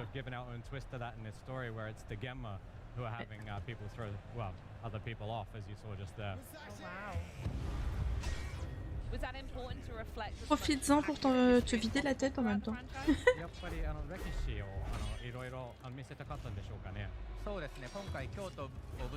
Généralement, moi, c'est ce que je faisais avant quand je faisais du sport.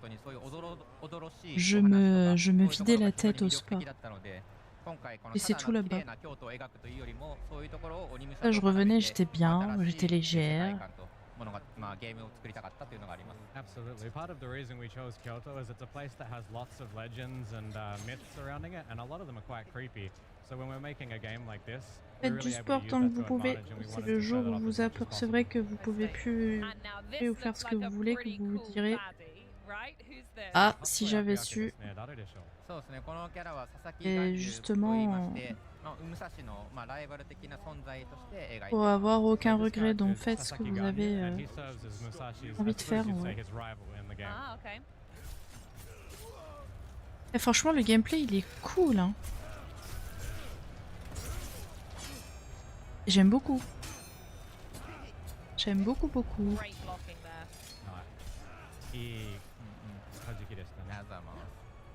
Je suis désolée, je regarde.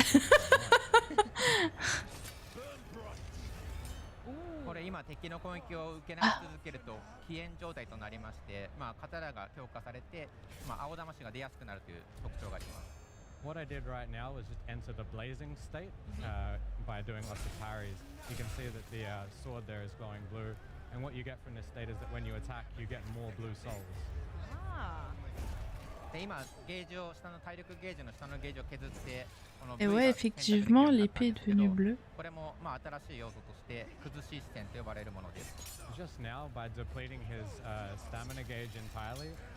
Oh, wow. Salut Julien. Comment ça va? Interesting. So what were the two options we had then, and what choice did Nihei-san make? 今の2択は何でしたか？また何を選びましたか？ Nous sommes そうですね avec 今は頭を選んだんですけど、この狙っている部位によって効果が異なって、まあ、 le dev de アイコンの色によって効 Nimusha 果が変わるんですけど、まあ、ダメージをより与えたいのか、まあ、鬼武者らしさの魂を avec du 出したいの gameplay. かなど戦略的な駆け引き要素になってます。 So what I did just then was chose to hit his head, and generally speaking, the options are whether you would like to do more damage or to receive more souls from the attack, which you could then absorb. I like the choice of just I chose to hit his head. I think I would do the same. やっぱ頭を攻撃するのはベストですね。自分もします。あ、本当ですか。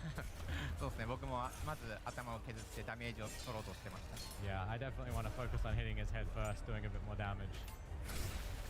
Nice. ありがとうございます。 You make it look so easy, Nihei-san. 簡単に倒せるように見えますな。いやいや、いくつかダメージ食らったんでちょっとドキドキしながら戦いました。I'm not sure. Actually, I took a few hits there, and I was worried for a moment. No, you are absolutely fantastic. That was such a good demo. I really enjoyed seeing more about it. I was wondering if there's anything else you want to share about the game before we say goodbye. すごく上手でしたね。もう楽しかったんですよ。他にお伝えしたいこととかありますでしょうか？そうですね。先日新しい PV も出しましたので、そちらもぜひご覧いただければなと思うのと、ぜひウィッシュリストに登録してもらえたら嬉しいです。 Curieux de So we savoir ce qu'il actually veut. released the new trailer yesterday, so we'd love that if you would all go and have a watch of that, and also if you would please add us to your wish list. 100%. Consider it done. Okay. Thank you so much for joining me today and having a look at that stunning look at Onimusha Way the Sword, which you can wishlist today. From cutting down demons to raging against Ragnarok, stay with us for the latest from the mythic world of Mistfall Hunter, including new heroines, paths, and quest lines. We've got a trailer and a gameplay sneaky peeky coming up, followed by a closer look at World of Tanks Heat and a celebration of Rare's 40th anniversary later in the day. But first, I have just got given some major breaking news. Team Cherry has announced that Silk Song, the long-awaited sequel to Hollow Knight, it finally has a release date. Hollow Knight Silk Song will officially release on September 4th. That's pretty soon. I feel like I've just reported on the moon landing a little bit, if I'm honest. I would remind you to wishlist it, but statistically speaking, most of you probably already have. So to celebrate this historic moment, what say we check out the Silk Song release date announcement trailer right now. Silk Song, let's go!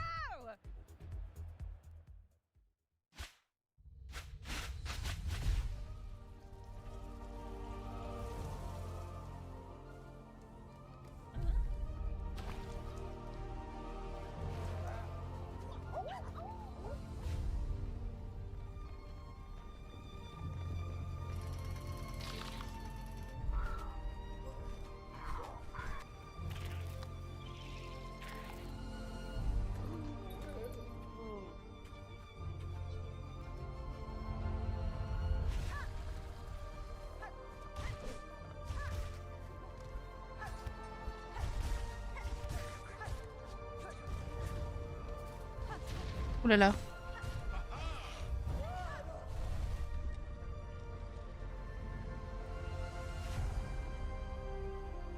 Oh merde. J'ai trompé. Non, je me suis trompé.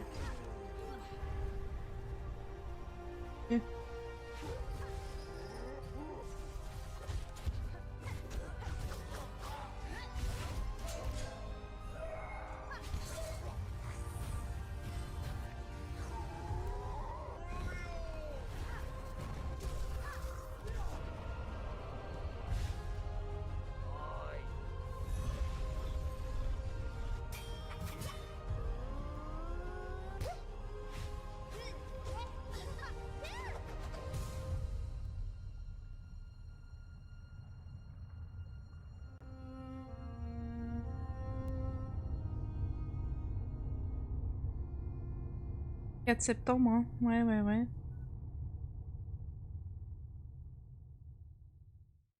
大家好， Ça 我 intéresse, 是 en 《雾 vrai. 影猎人》的制作人浩，很高兴能在 Xbox Gamescom Broadcast 上正式宣布，《 Mistfall 雾影猎 Hunter. 人》新一轮的测试将于9月份正式开启。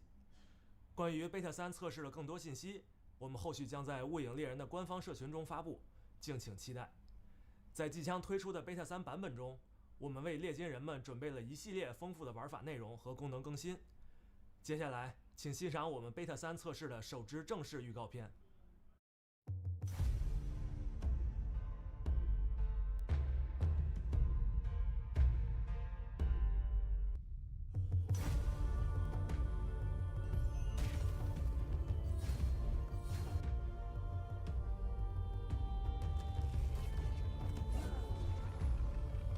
marché.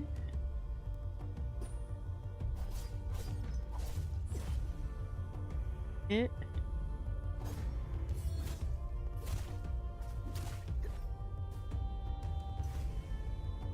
Yeah. Pas en français. Blasphemer. Ok. Oh, c'est un peu comme un nécro en vrai. Ok.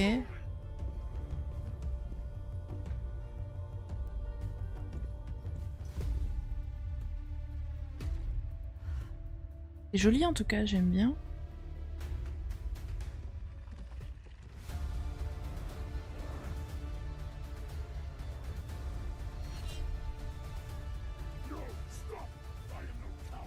Non, toujours pas attaquer The Division 2.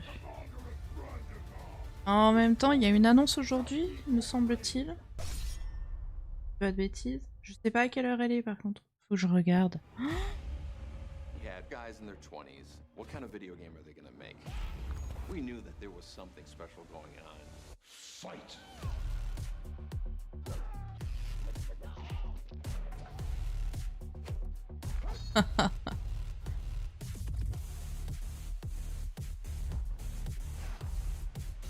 Oh, les Mortal Kombat, j'ai tellement du mal de jouer, hein.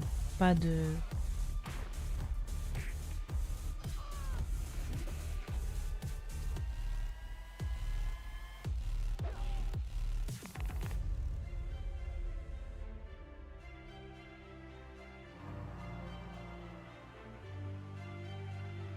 The freedom that we were given to create that game, in hindsight, was incredible.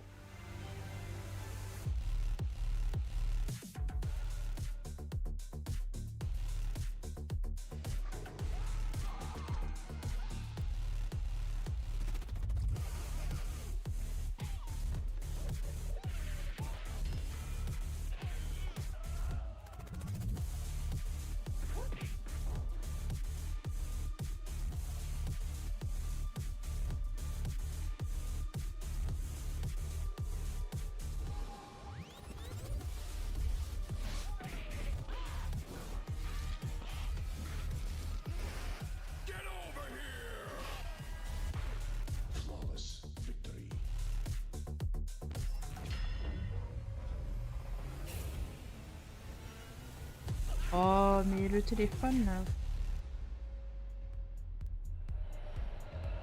World of Tanks Heat. What a bombshell when the team dropped their announcement and world premiere trailer on opening night live. And right now, the game's game director, Artem Yancevic, and product marketing manager, John Peck, are here with me at the Xbox booth to tell us even more about Heat's fast-paced 10v10 tank battles. Thanks for sitting in, guys. Right, I appreciate you joining us. How'd you Ah think oui, it's going so Hit. Ah, c'est vrai. Been great. Yeah, absolutely. No, look forward to it. You've been having people down to the hall Les one batailles de playing tank. the game as well. Quand j'ai vu la vidéo, We're in chaud, Hall 1 all hein. day today. For those of you who are here, you can join us, try the game out for yourself, and catch a Sabaton concert later today.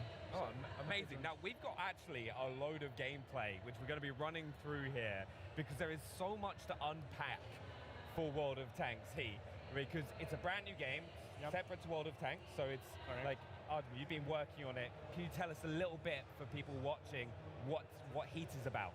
So first of all, we at the company stand with a free-to-play as a business model. We are focusing in the Heat to bring the high intense, the dynamic battle, focusing on a vehicle combo genre here. So, and we're developing. So this is a new, fresh take. And now you see our hangar and the feature that we want to present here. So every machine separated in between different agents, and the agents belonging to the different gameplay classes.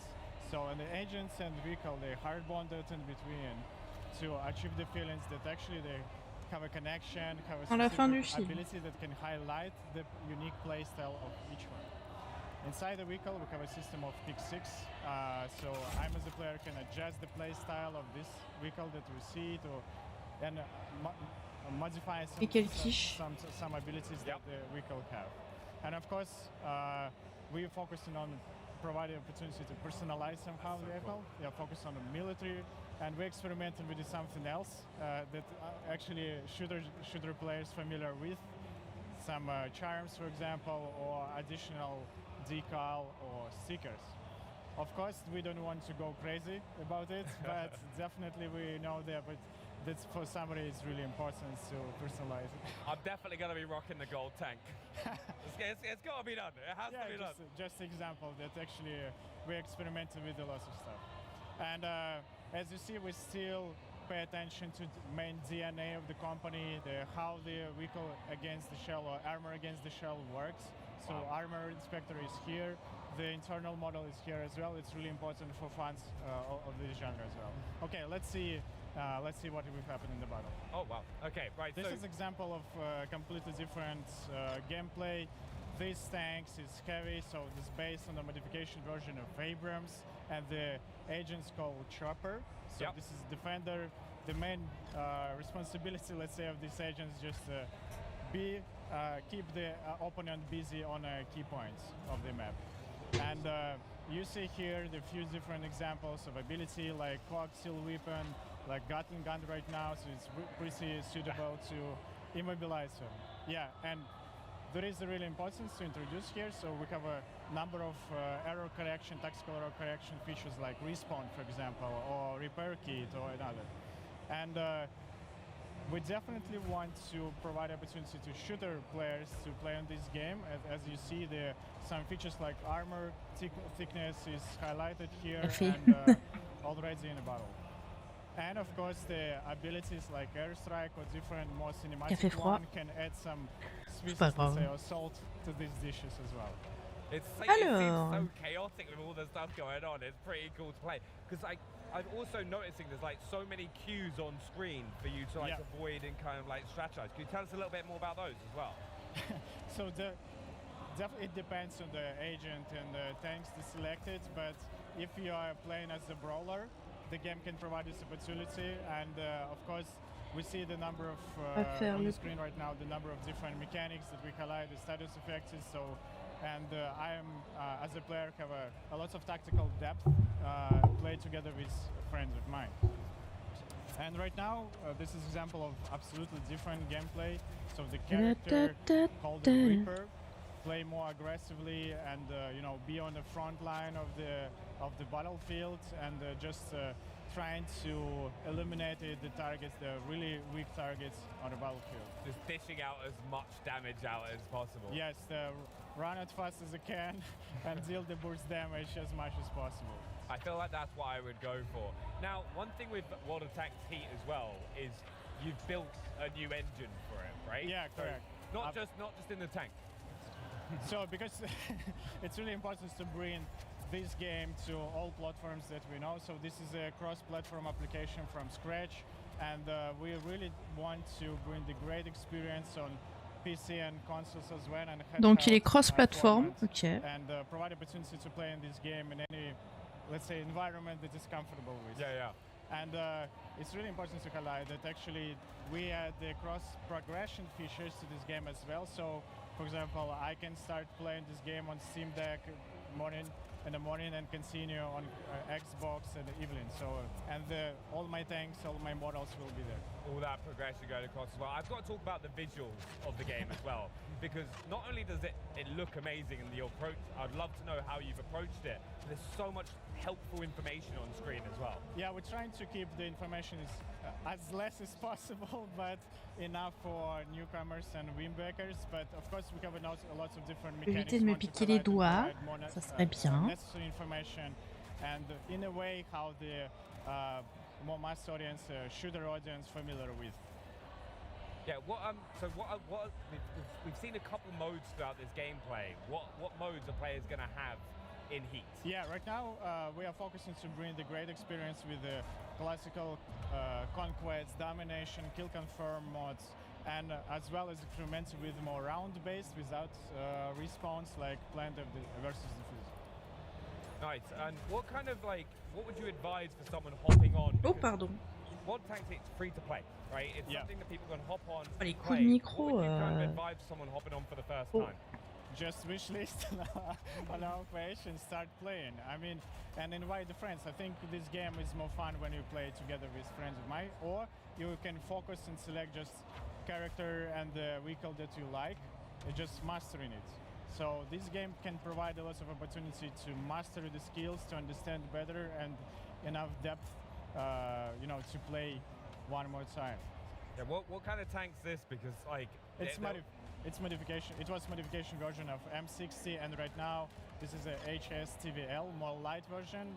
And for example, the Kent with this machine can play more aggressively, more mobile, and find the weak spots in a enemy defense, for example. It's so much faster than the other tanks. Yeah, it's much.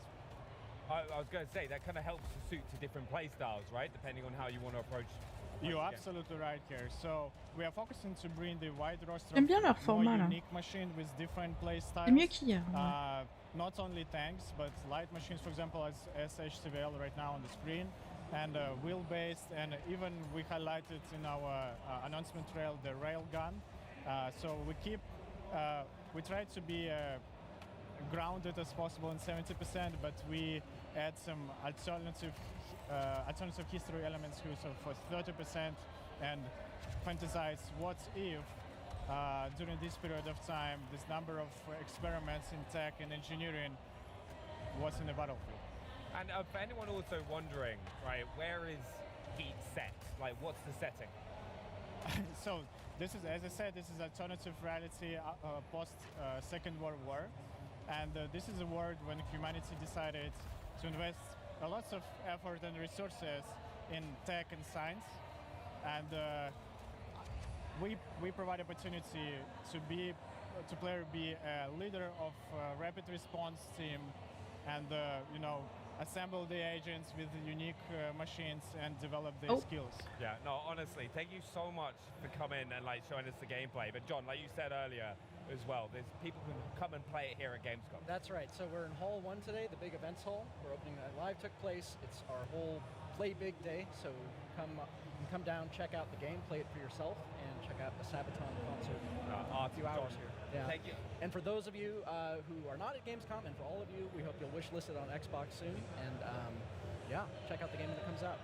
John, thank you so much. I really appreciate it. And also, for you at home, thank you for having us. Thank you so much.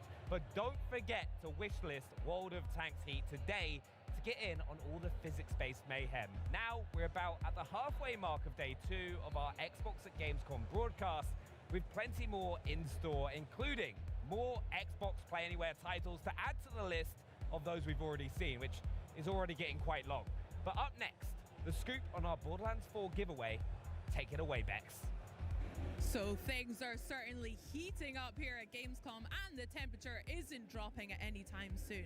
But for now, we have another exciting controller giveaway that I just can't wait to share with you. The Power A wireless controller for Xbox Series X and S Borderlands Special Edition features everything an FPS gamer is seeking, including Hall effect sensors for smooth precision and reduced drift, advanced gaming buttons to optimize your playstyle, and it's compatible with Windows 11. It's not only legendary, but limited. When they are gone, they're gone.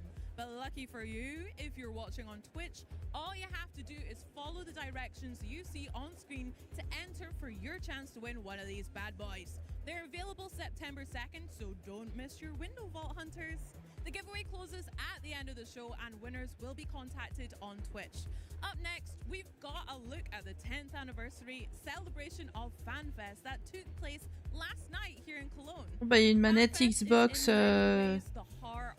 Borderlands 4 à gagner. Catch some of the magic at a special event celebrating this major milestone. Then the broadcast continues with a celebration of Rare, updates on Overwatch 2 and Silent Hill F, and so much more. Bon, j'ai juste compris que c'était sur Twitch qu'il fallait regarder pour machin, mais pas tout compris. Sur quel Twitch? Je sais pas.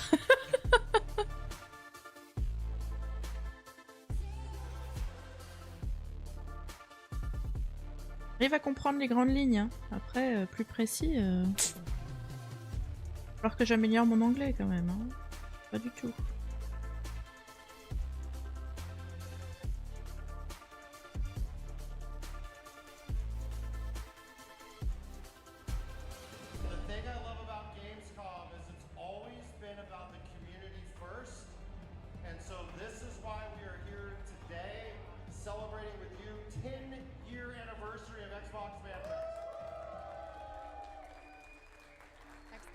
all about community, all about our players. FanFest. 10 years of FanFest has just been absolutely amazing with this amazing community. I really love about FanFest, the community come together every year. It's our 8th FanFest. It's awesome here. This is something special, yeah, for us.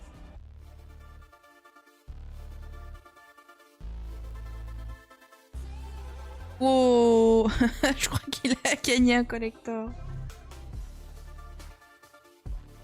Oh là là, l'école cosplay.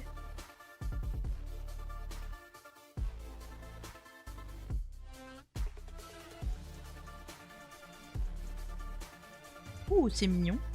From all of us at Xbox, we love you, and we do it for you. We get up every day and fight to bring you what you love. So thank you for making it possible. Oh, il y en a par là, là. Belinda. Je peux remonter. I don't even know what that means. Please do make your mind up. Gregory. Gregory the snail. Hello, Gregory.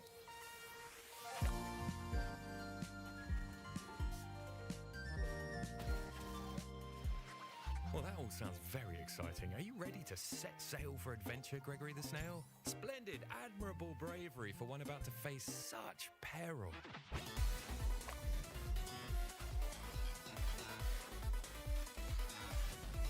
Oh dear, Gregory, rather you than me. I can't help but feel you'd be slightly less doomed if you had some friends. You do have friends, don't you, Gregory? Ah yes, success is virtually guaranteed.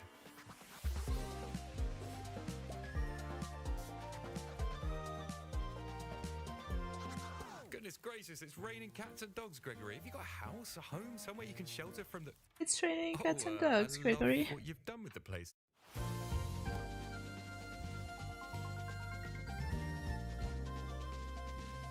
Of course, Gregory's tale is just one insignificant example of endless possibilities. Will the King, if Gregory can do it, you probably can too. Will the King. What's up, everyone? Hope Gamescom 2025 is treating you well. Personally, I'm having a great time, and I'm very happy to be here celebrating 4 decades of great games from Rare. From pixelated beginnings in the 1980s to shaping the future of social gaming, Rare has left an indelible mark on video game history. And to help us honor this amazing legacy, we're joined by Rare's own Adam Park. Thanks for being here, Adam. Hello, thank you. Lovely to be here. Very well. I mean, you know, so far, it's absolutely wonderful. Yeah, in that Gamescom way. Better than the British weather so far. I think we can both agree on that. I mean, it is humid. Yes, but we're used to that. That would be my single word description. Humid. Yeah, it's humid. It can get on the swampy side, but I'm living life. I like swampy, yeah. Let's swampy go with is swampy. good stuff. I mean, 40 years, Yep. congratulations, Thank you obviously. very It's much. an extraordinary achievement in gaming. Oh, but no. why don't we take it back a bit, all the way to those sort of 8-bit beginnings and to the journey that you've had towards this much more connected social world of gaming. Can you just talk a bit about Rare's journey through that? So I think, obviously, what I love about Rare, and I've been there for 18 years, so I can't claim to Wow. have been there since the start, but I've been there for, what, nearly half of its time. It's a good innings. It is a good innings, but I think, like, obviously Rare started out with passion. Like, it was two brothers above their parents, newsagents, making games for the Spectrum back in, like, the... Oh, le gamin, il est en train de se faire mettre un tatou derrière. Je pense and I don't que... want to be, you know, sound kind of too emotional or corporate about it, but I think... This is your time to do so, man. Thank you Go very for much. it. This is it.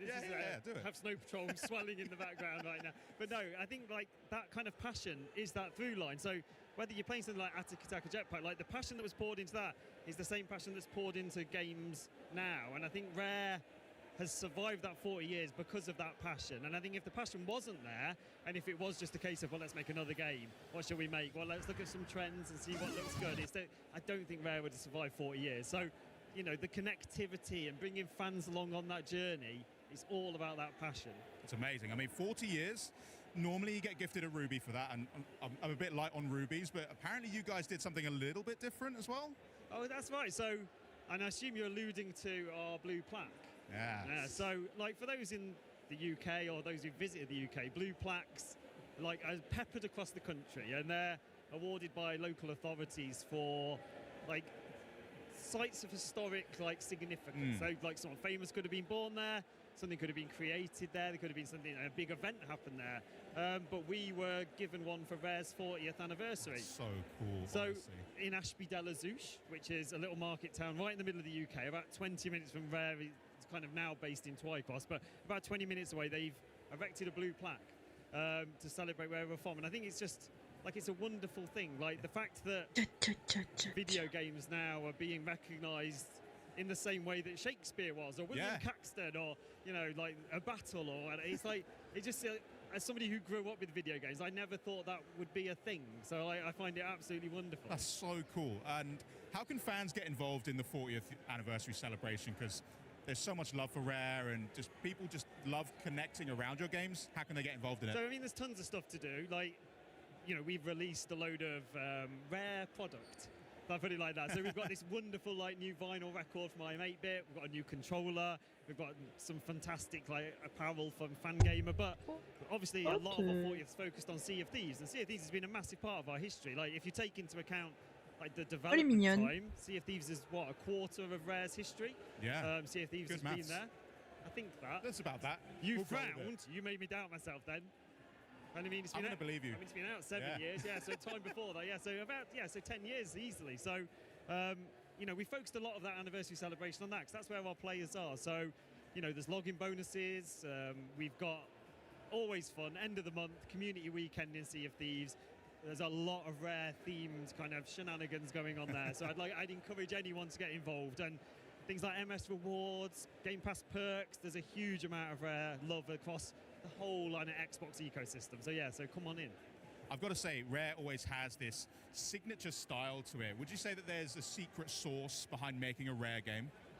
I don't know if there's a secret sauce. That's a really good question. I think what it is that we've never taken ourselves seriously, but equally we take ourselves seriously at the same time. So I think it's that ability to go from kind of these huge kind of vistas and epic moments, like even melancholy and just like the thrill of an adventure.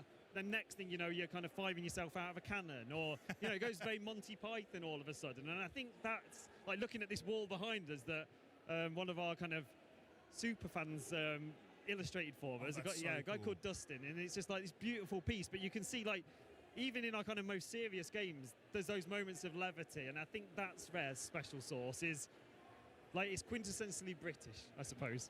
True, it's hard to replicate that, to be fair. So if you're taking notes, any future devs, go with some quintessential British stuff. It always wins. So let's fast forward a bit back to today. I mean, Sea of Thieves continues to bring in players all across the globe. Looking back, what have been some of your favourite community moments from Sea of Thieves specifically? Oh, within Sea of Thieves? Yeah. Well, I think, like, and there's people around us right now, Sea of Thieves Fest. So, like, every year, the fans have organised this event, which takes place, and they come from all over the world, meet, like, cosplay, make stuff, share stories, and I think that ability to kind of have a game that's made people want to do that themselves, like, I can think of nothing greater as a game dev, and for a community to want to come together, and, like, I'd say that's like a pinnacle. Like, that's such a wonderful, wonderful moment. But obviously throughout the game, like, there's Easter eggs galore to, like, significant community moments, which I won't spoil, but, like, things that have happened throughout the, when we were in early access, first person to fall off a cliff, things like that. They're all kind of marked out within the game as well. So I think, community is the heart of Sea of Thieves. Like, it doesn't exist without its community. And I know a lot of games can say that, but I think for Sea of Thieves, that's more true than anything. So, yeah, like, I think that would be it. The Sea of Thieves Fest is such a wonderful thing. I always keep track of the Sea of Thieves Fest hashtag on Twitter, because the photos from it are so heartwarming. It's so lovely to see people rallying there together, seeing friends that they normally only get this one chance to meet each other online. So it's lovely. You've got 40 years in the bag now. What excites you the most about Rare's future? I think Rare's future, that's a really great question. I think just the ability to continue doing what we're doing. And for me, I think Rare's, like, it goes a bit back to what you asked earlier with the secret sauce. I think one of the things Rare's always done well is create kind of fairy tales, ultimately. Whether that's a pirate fairy tale, or whether that's like a racing one, whatever it is, like, you're kind of the ability to create a fairy tale and go into it, I think, is wonderful. And Rare doesn't always reinvent the wheel. It's like, you know, there's been pirate games before. Like before we did Banjo-Kazooie, there'd been 3D platformers like RC Pro Am. There'd been racing games, but I think it's like Rare's ability to go in and go like, how can we make this our own, and what makes this different? And I think that's what excites me. The same thing that excited me when I started all those years ago on Viva Pinata. It's like it's just the crazy creative energy that is in that building is wonderful. Maybe you can use some crazy creative energy to explain to me, how can a monkey be a donkey? Come on, it's been 40 years. Explain that one for me. I think I know the answer to that, but I don't know if I'm allowed to say. Oh, okay. Well, I'll ask you off camera then. You know, don't worry. I do know the answer though. Yeah. Okay. Next up, though, we're going to play a little game. We're going to do some quick fire questions. Right. Don't think too hard on it. Just Okay. go with your gut. So it's just nice and easy. All right. Ready to go? I'm Okay. as I ever am. Yeah. All right. What's been the wildest rare pitch? The wildest rare pitch. Well, I would say actually a lot of the wildest rare pitches actually make it. Like Viva Pinata, that's a that is a weird one. Yeah. Make a garden. Yeah. Have populate it with pinatas. Who were just off to get battered. That's it. Then there's some kind of maniacal teacher arrives now and again to steal them from you. Imagine that on paper. Oh, no, yeah. Well done for getting it through the game. Well, yeah. Who would be a better pair? Some Battletoads or Conker? Battletoads or Conker? Oh, I think Conker. Yeah. I think the Battletoads would be more like unruly toddlers in your house. At least Conker, I think I could at least put him in the garden and be like, True. just recover out there, yeah? I think he's generally quite ambivalent, I think, is the right Yeah, word. I'd definitely go for Conker there, I think. Good shout. Okay, would you rather have a Sea of Thieves grog or some Viva Pinata candy? Oh, candy. Yeah. Definitely. Even knowing it's come from a destroyed the creature innards that of a you've creature, raised yeah. and sort of taken I care think so. of. Oh. But I mean, you've played Sea of Thieves. You've seen what that grog does to people. It tends not Yeah. to stay down very long. That's true. That is It's a like, good yeah, point. it's straight back out again. Okay, Banjo or Kazooie? Kazooie, for me. Okay. I mean, that's not to disrespect Banjo, but Kazooie, I just like... People at home, they'll be making their judgment on you. That's There's fine, a lot of that's fine. judgment. Yeah. I hear it. I can hear it already. Okay, what's the best rare cosplay you've ever seen? Ever? Well, actually, I saw a fantastic one yesterday here. Yeah, someone from the Order of Souls. It was like epic. Nice. Did contact lenses, skulls, smoke effects, the lot. Like, it was amazing. Other than that, I think we were at Comic-Con maybe 8 years ago, and someone came as Banjo and Kazooie, and that was wonderful. Like, it really was I fantastic. won't even begin to imagine how they managed they that. did it. That's sick. Okay, can you tell us any Rare developer secrets? Any secrets to Rare? Yeah. Oh, that's an interesting one. Oh, I suppose, like, it's not really a secret. It's like the biggest, where we are, I would say, chercher en haut d'abord, ou- developer secret. Like, I don't know if you've ever visited Rare. I have, and I got to talk to Mike Chapman before. Ah, there you and, go. Immensely jealous of your campus. It is I was gorgeous trying to say there. that's our secret. Yeah. Is that we're in this beautiful campus with this amazing team around us, like, you know, a canteens and just staff and just all these people who look after everyone. Yeah, I'd I say think I had a that's burrito while I was there, and that was banging. So shout out to the catering team; they smashed it. Oh, they are amazing. So good. What's the best Rare Easter egg that basically nobody has actually ever found yet? That they've never found yet. Ooh, that's a tricky one. I mean, they used to, and then before my time, they used to put cows in a lot of games, even if they weren't supposed to be there. So that's something. Another thing that I did work on was Rare Replay. And you know, in the stages, when you go and select a game, and it's kind of done like a paper theatre, there's kind of numbers hidden within those stages, which relate to something else. So I've only given you half of the secret there. Okay, maybe someone smarter than me can figure that out. Yeah, at the home. people may have spotted though, I'm not sure. Okay, we'll J'en ai take a look. loupé un And là, then hein. I've got one last one. Yep. Which Rare game should everybody play? Well, obviously Sea of Thieves, for one, but I'm going to take that as a given, that everyone's played okay, Sea of fair. Thieves, yeah? So, for me, I'm going to give two answers, sorry. So I would either go Viva Pinata, because that game has just kind of, I think has just matured the older it's got. Like, going back to compte même that pas now is so l'aller-retour ahead qu'il y a of en its dessous. time. Such a wonderful Putain. experience. Or my favourite game growing up was Cobra Triangle. So I would definitely direct people to Cobra Triangle as well. Good shout. You know what? I've got one more I just thought of. Go on then. I have been to the Rare campus, like we Yeah. said. Every workplace has got some kind of weird traditions. Does Rare have any there? Weird traditions. I mean, many. Like too many. Give us the best one then. Probably too many to talk. Let me think. So weird traditions. Like, I don't know if it's weird, but we just like we have like a very like inclusive kind of family culture. So just like the last 2 weeks, we've had everyone's families in. Kids can be in for 2 weeks. So it's not necessarily weird, but it just gives Rare its kind of energy. And I say that as somebody like, if you don't like children, maybe it wouldn't be so good, but loads of little kids running around the place. Of course, yeah. Well, honestly, thanks so much for being game for that, Adam. Thank you and so a much. very happy anniversary to Rare. One thing that's decidedly not rare are never-before-seen game trailers at Gamescom. So here is the debut of the new trailer for Hotel Barcelona. And then we're going to update you on Overwatch 2 Season 18 and reveal a few more surprises that we save for the back half. Outer Worlds. That's all I'm going to say. 2. Okay, that's it. I'm done. All right, fine. Full gameplay presentation, but that's it. That's all you're going to get out of me. So for the rest, Xbox at Gamescom 2025 continues. Now, entering West Virginia. N'importe quoi. Hey, is that GPS broken or something? No, it's working properly. Now, entering Pennsylvania. What? I thought we just went back into West Virginia. Now, entering... All those who obstruct the transmission of justice will be banished, even if it's a goddamn GPS. How am I supposed to know where to go now? Huh? Keep your eyes on the road!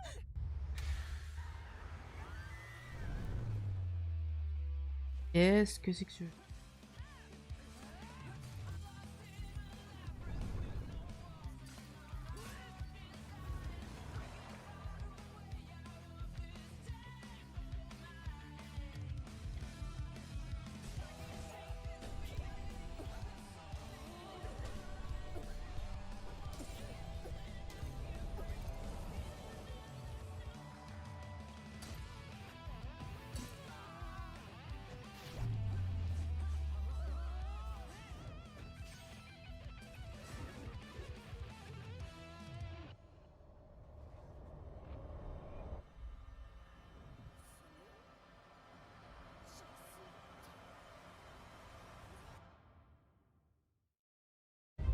Winston reporting in.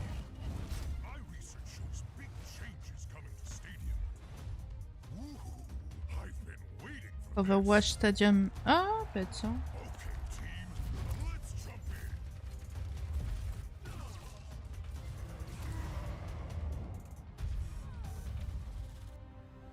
Two payloads?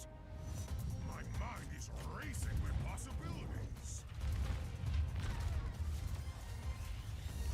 Time to roll up my sleeves.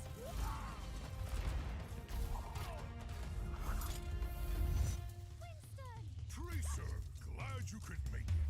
Just in time. Think you can keep up with me? Such confidence. Shall we go another round? Wow, they're making waves.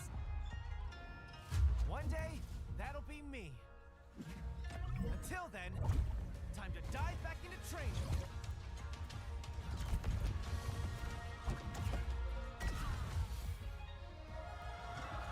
Seems like I'm not the only one getting stronger.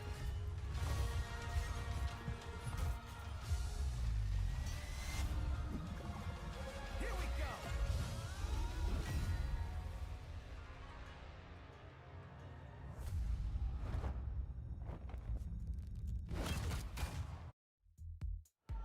Whoa, tons going on in that trailer, including a new release date.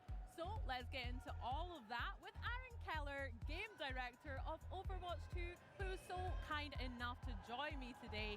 Great to see you, Aaron. How are you? Doing so good. Thank you so much for having us here. This is great. I am so excited to geek out with you. Obviously, I wore my Mercy t-shirt especially for today. I love that. Representing some support mains. Okay. So, first up, number 1 with the bullet. Season 18 is almost upon us. So, how is the Overwatch team feeling this year? Allez, Overwatch. Okay, we are so excited right now. This is like the mid-year point for us. In Season 18, it's going to be one of the biggest seasons that we're going to launch this year. And it's so big, 19 like, à we're not going 18. to be able to get into all of it today, but the season, it's going to touch every part of the game. We're releasing a new hero, and we'll get into him later. There's also something really cool that we want to show players with him, so stay tuned for that. We have a huge update coming to our perks system this season. We've got a revamped progression system. We're doing things to our competitive mode.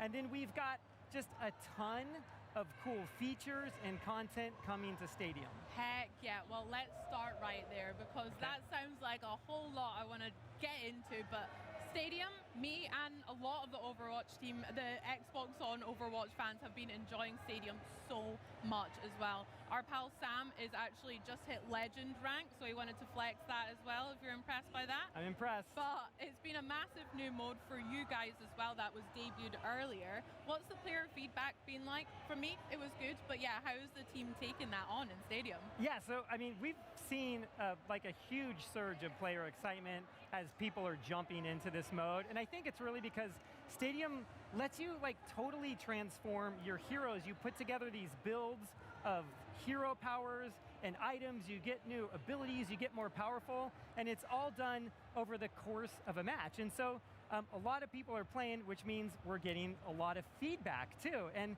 two of the most common pieces of feedback that we're getting for Stadium is players want to play Stadium in an unranked mode, and they also want to have crossplay enabled for it. So we're listening to that feedback, and when Season 18 launches, it's going to have both crossplay enabled and a new unranked version of the mode. Sick. Okay, so we've got that to look forward to coming up in the new season. Oh my gosh. I mean, you were speaking about customizing characters. I personally have been loving playing Mercy when I've got like, I call it the kind of like kid backpack where it just heals and does Juste all of my regarder en moves dessous to ce all que of ça the team, donne. so I can just go and blast them all with my Guardian pistol. That's my favorite one. I love that. So I'm hearing also that players are wanting a couple of more heroes in Stadium as well as that mode. So are you going to give them what they want, Aaron? Yes. Tell us now. Yes. We want to make the game that players want to play. And really, heroes, they're the lifeblood of Overwatch. And a lot of our players, they have their favorite heroes, and they want to be playing them in Stadium. So at Season 18 launch, we're going to be introducing 3 of our most iconic heroes to the mode. Winston, Farah, and Brigitte are all going to be joining the Stadium roster. And then just a few weeks later, we're so excited that Tracer is also going to be jumping into the mode. Now, some of the builds for these heroes are kind of nuts. Okay. And we can't wait to see what happens when players get their hands on them. And then we're going to continue to develop heroes for Stadium for each future season. Gosh, that sounds great. I mean, like you say, I love mixing and matching, so I'm sure there's going to be some crazy combinations for those guys, especially Tracer. Oh, she's going to absolutely kill in Stadium. I can't wait to see that. Now, also, are we going to see maybe some new spaces to get into the action of Stadium, some new maps for that mode as well? Yeah, and it's not just going to be new maps. We're going to be introducing a new exclusive to Stadium game mode called Payload Race. And this is like the first time we've introduced a game mode that has 2 objectives active at the same time. And it introduces On va faire les this petites croix bleues, là. strategic element to a match where a team will start prioritizing either pushing their payload or defending the other payload and figuring out what the right time is to do that. And then on top of that, yes, we are going to be introducing 2 brand new, never before seen maps for Stadium Race, or sorry, for Payload Race. And they're both like a total blast to play. Sick. Can you tell me a tiny little bit about the location, or is that reserved for another time? We can talk about it a little bit. We showed it in the trailer earlier, but one of them takes place next to King's Row. It kind of has that same kit and art style. It's a fan favorite map. And then another one takes place near Route 66, and it kind of has this like Deadlock gang sort of like references to it. Sick. Aaron, those are 2 of my favorite maps from Overwatch and Overwatch 2. So you're talking my language, Aaron. That sounds sick. I can't wait to see those in the new mode as well. Now, it sounds like you're giving us exactly what we want, but is there anything else coming in Season 18 that is a highlight for the team that you want to share with us today? Yeah, I mean, yes, there's a lot to go over, but one of the biggest things that we're doing is we're releasing a huge update to our perk system.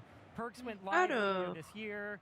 It was a really big hit with players because it allows them to kind of like change their heroes' capabilities over the course of a match. And in Season 18, we're going to be introducing over 60 new perks to the system. In fact, like every player is going to get at least 1 new perk that's going to allow like sort of like these fresh choices to help make each match Voilà, maybe comme feel ça. a little bit different. And the cool thing about these is that some of them are like really, really impressive. And I'm hoping that we can go over like a few examples. Ok. right Yeah, now. let's do it. Absolutely. I want to hear some Vérifie. examples. Okay, so let's jump into maybe the first one. It's for our hero, Juno. Okay. Now, normally Juno has her primary fire. It's just a On va short utiliser round la burst. gravité. But when she equips this latest perk, it converts it into a fully automatic weapon as long as glide boost is active. That looks sick. Yeah, so like you can see, this gives her like the potential to have like huge burst healing or damage if you want to be that type of player. I was just thinking that, exactly. I mean, as a support main, yes, I am guilty of also trying to dabble in DPS, so that looks great. What else DPS have we is got? like, the DPS support is so fun in Stadium. It really is. Okay, so we have another example that we can take a look at. It's for May. She's like our favorite meteorologist. And Alors, when she chooses on a dit this perk, les petites she gets croix. like this boost to her mobility. And what it does is it allows her to double jump by automatically firing this ice pillar under her feet, and it launches her up into the air. And so, like, this détendre un gives her peu. like a more fluid style of mobility than she normally has, and it also lets her like access high ground in different parts of maps easier, really, than she ever could before. That makes sense. I mean, it feels like an evolution already on May's wall that you can Yes. already use to boost yourself or the team upwards, but I love that you can just do it automatically. Because I'm so guilty for just clicking everywhere and looking down at my feet too much and then being like, no, please, I'm already Ok. dead. That sounds Eh good. ben, You c'est can do parti both pour of les these petites croix back-to-back, bleues. so you can really start getting into new places. We're climbing. That's sick. Yeah. Any other examples that you want to share just now, or we'll leave that There's for some later? really fun Moiras that are Moira perks that are coming. Like there's this one where you can send the orb out, and then when you activate it again, it returns to you. And so now you've got the ability to kind of like use it both ways, and to be like a lot more strategic on like whether you want to like send it out and pull it back in. Yeah, perfect for corridors and stuff like that. Just Yeah. yo-yo it straight away. Love that. That sounds great. Now, we also have some extra kind of news, I believe, about a new certain hero that we'd like to talk about. Shall we dive into this guy? Yeah, so we do. We have a new hero joining our ranks in season 18. Ah, vous allez avoir une petite and pub. maybe we can take a look at that special little glimpse I talked about earlier. Do that, indeed. And could you tell me a little bit about their name and maybe introduce him up? Yeah, so we're going to be looking at Wu Yong, and he's from China. He's going to be our latest support hero, and he attends this school in China with his sister Onron. And so he's learning to be like our version of a water elemental mage. She's learning to be sort of like our version of a fire elemental mage. And then I think we can kind of like see what happens when the piece plays. Love that. Shark girl and lava girl and shark boy coming out. I love that. Shall we Here we take go. a look? Yes, let's do it. Okay. Well, this is not how I thought my night would go. My name is Ye Wuyang. This here is my sister, Ara. She loves me, I think. It all started before dinner. Someone slipped this under my dorm room door. Overwatch wants me? Really? I could be a hero! How cool is that? Oh wait, aren't they still outlaws? I'd be a criminal. But I'll be so famous!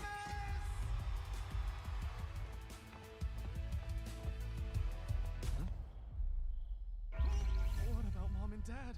They'll disown me! Oh no. What will Anran say?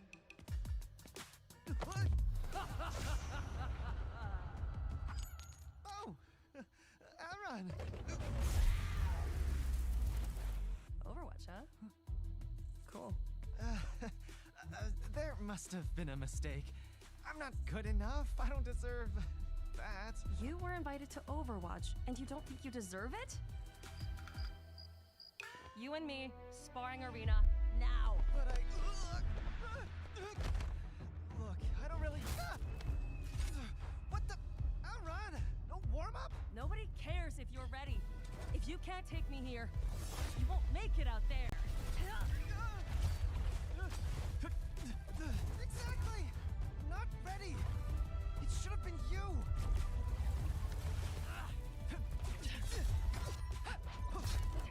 You're right. I've been carrying you for too long. What? I made things too easy for you. Seriously? I work harder than everyone! Yup. Sure you do. Hey! I'm just trying to prove I can be as good as you! So prove it!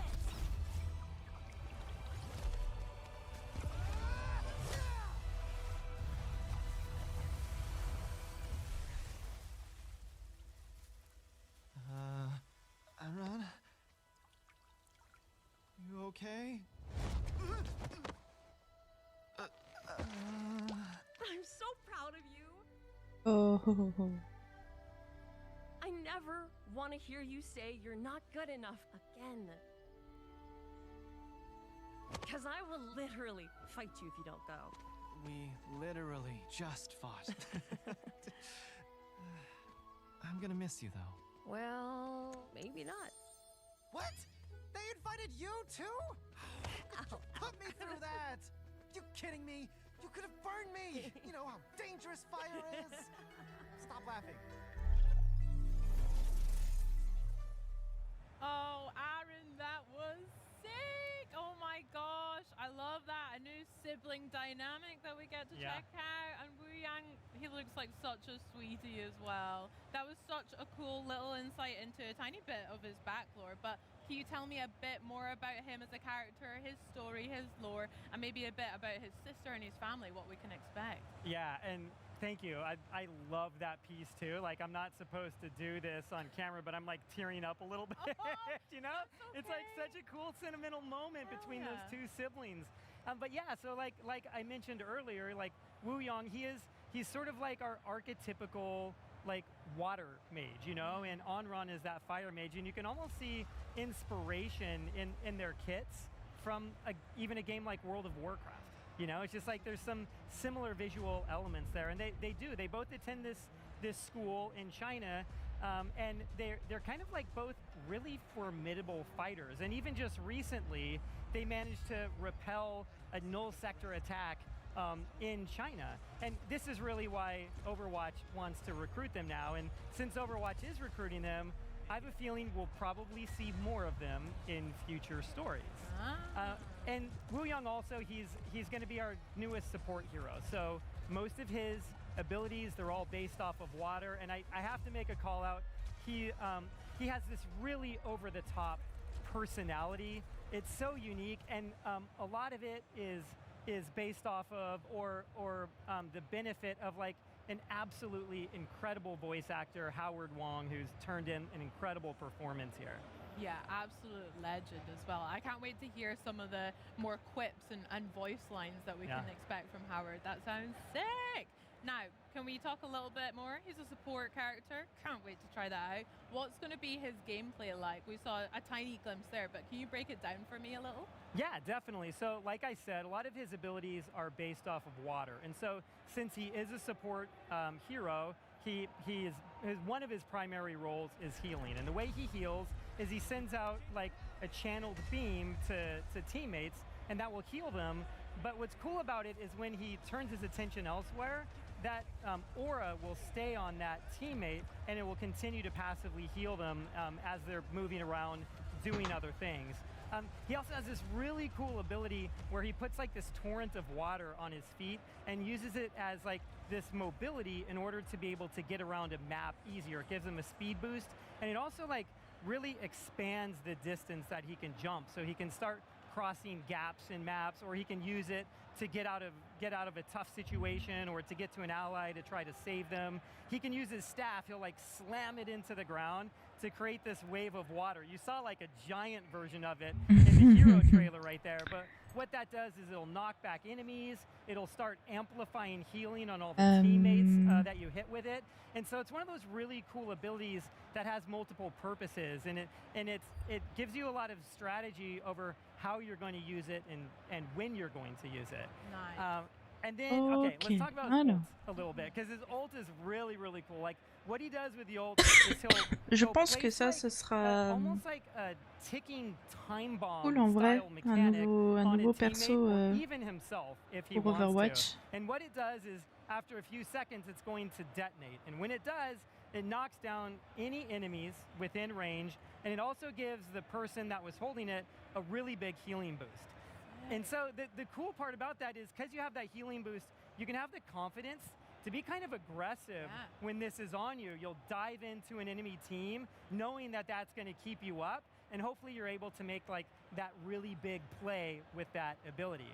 And then I think maybe like the most unique part of Wu Yong's kit is his primary fire. You saw a little bit of it in the hero trailer, but what he does is he shoots out orbs of water. Now, once those orbs are out, he can take control of them and start guiding them around the map. And you can steer them into enemies, and when you get good at it, you can even start bending them around corners. So if there's like an enemy that ducks behind cover, something like that, you can bend it around that corner and hit them. And there's like nothing maybe like as satisfying as like seeing an enemy trying to disengage at low health, run into a building, and you curve that orb into it and take them out. It's like, it's pretty amazing. No getting away, that's class. No, there's like no getting away. And then, you know, we talked about perks earlier. Wu Yong is getting a complete set of perks when he releases at Season 18. I think my favorite one is rather than just shooting one orb at a time, he'll shoot 3 orbs out simultaneously, and you'll be able to continue to control those. Control all of them? That sounds so good. I love the sound of his movement mechanics because, again, as a Mercy main, I'm so used to sometimes that little hop back from spawn and just hoping one of my teammates will come back and pick me up. C'est ce qui arrive en dessous la plupart du temps. So sick for that. They're so fun. I go back and give Mercy a ride. You know, that's the right thing to do. Thank you. And that's why you're game director. Thank you, Aaron. I appreciate that. So I wanted to ask a little bit about his ultimate there. Now, you said about this ticking time bomb that can attach to himself. Could that also be then put on other characters on your team to kind of like send them into the fray as this way to blast other enemies down, almost like a diversion or something like that? Yeah, and that's what's so cool about it. So when you activate the ult, you have the ability to choose like, do you want to place it on yourself, or are you going to place it on like the teammate that you're targeting right there? And when you hit them, he does his big ult voice line. Excusez-moi. It's very obvious that they have it on them. J'ai reçu des messages, du coup je know it's on them. And then it's a little bit like getting nano boosted, you know? It's like, now's your time to go and do the thing that you're supposed to do because you have this on you. There's a little bit of pressure, but but you also have the opportunity to make a pretty big play for your team. Okay, that sounds good. Always the pressure of getting nano boosted by Nana. Yeah, oh my gosh, the amount of times. That sounds so good. I can't wait to try that out. Do you have a personal favorite alt voice line, by the way? Mine is obviously High Noon, Cassidy Cole by the wonderful Matt Mercer. I have to go with that one. But do you have a favorite alt voice Oh my god, line? that's such a good question. I kind of go back to some of the original heroes because it was just like, it was such a formative time for the game. And so there's a few there that I really love. There's something about Reinhardt's where like that character is so over the top, and the way he delivers everything, and even with his animations, and because there's so much counterplay with that ult, just kind of like hearing it, especially if you're a Ryan facing off with him and you start to see that little wind up on the animation, it's like, I don't know, I think that one is really, really cool. Sick, I love that. Aaron, I am absolutely gutted that is all the time we have to talk about Overwatch 2 and Season 18, but you and me, we're going to talk more after this, for sure. I can't wait. Thank you so much for having us today and coming on and speaking about that. And you guys at home, be sure to jump in and experience Overwatch 2 Season 18 yourself next Tuesday, August 26th. Let's go. I'll see you in the lobby. Today, we've still got more to share though. Something silly, something scary, something shooty, and right now, something out of this world. In 2019, the Outer Worlds introduced players to a brand new and hilariously corporized universe, dripping with that wit in action that Obsidian are known for. Now, the stellar action RPG is back with new companions, new adventures, and new tough calls to make, many of which I'm sure will come back to bite you on the butt. But to learn more, let's head to the theater for an awesome presentation from the Outer Worlds 2 game director Brandon Adler and design director Matthew Singh.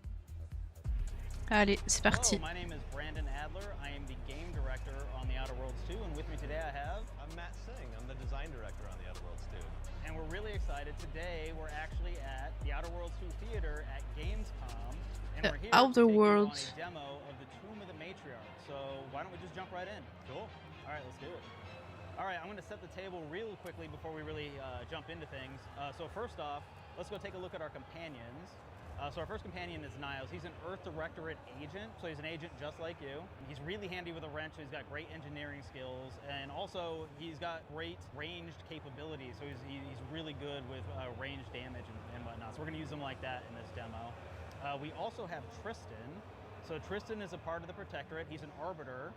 You can kind of think of him like a Judge Dredd type character. We're going to use him as a tank. You can see he's got big heavy armor, he's got a big hammer that he uses, and again, he's gonna be great as a melee tank for us. You know, before we actually go ahead and get started, why don't we take a look at our character real quickly? All right, so yeah, let's just take a look at our skills really fast. So yeah, you can see here, so we've got pretty good guns, we have decent sneak, so we're gonna be using that in a few different places. Also, we've got lockpick. This is gonna be very important because we're gonna get into a lot of different areas. Engineering, hack, also great things for using interactions inside of the tomb. And maybe the most important thing is observation, and I'll explain why in a bit. So why don't we head over and look at our inventory real fast. All right, so the first piece you have is the Scrutinizer's eyepiece. This one comes with a grenade bandolier that gives you an extra grenade slot, but the cool thing about this is that strong enemies get weak sooner, so it basically gets them into the weak state much faster. And that also scales with your observation skill, important from what we showed you a little bit earlier as well. Why don't we go down into the heavy hitter? Yeah, so we have the heavy hitter armor. This is just good all-around armor that has a lot of damage resistance. It's gonna be very useful in the combats that we have ahead. Let's go to our weapons. Heavy revolver. This is just a normal heavy revolver, but we've modded it with a silencer. Again, really good for sneak attacks, for sneaking around and stealth. We also put a prism sight on it, which increases weak spot damage. So if Matt hits the headshots, which we'll see if that actually happens, that should actually do a good amount of damage. Let's jump over to the assault rifle. So we have a compact assault rifle. This one has a reflex sight. Again, this is great for critical hits, so it adds critical hit chance. Also reduces recoil, so really good for actual ranged combat. And then lastly, we've got the antimatter plasma sniper. So this one just does a ton of damage per shot.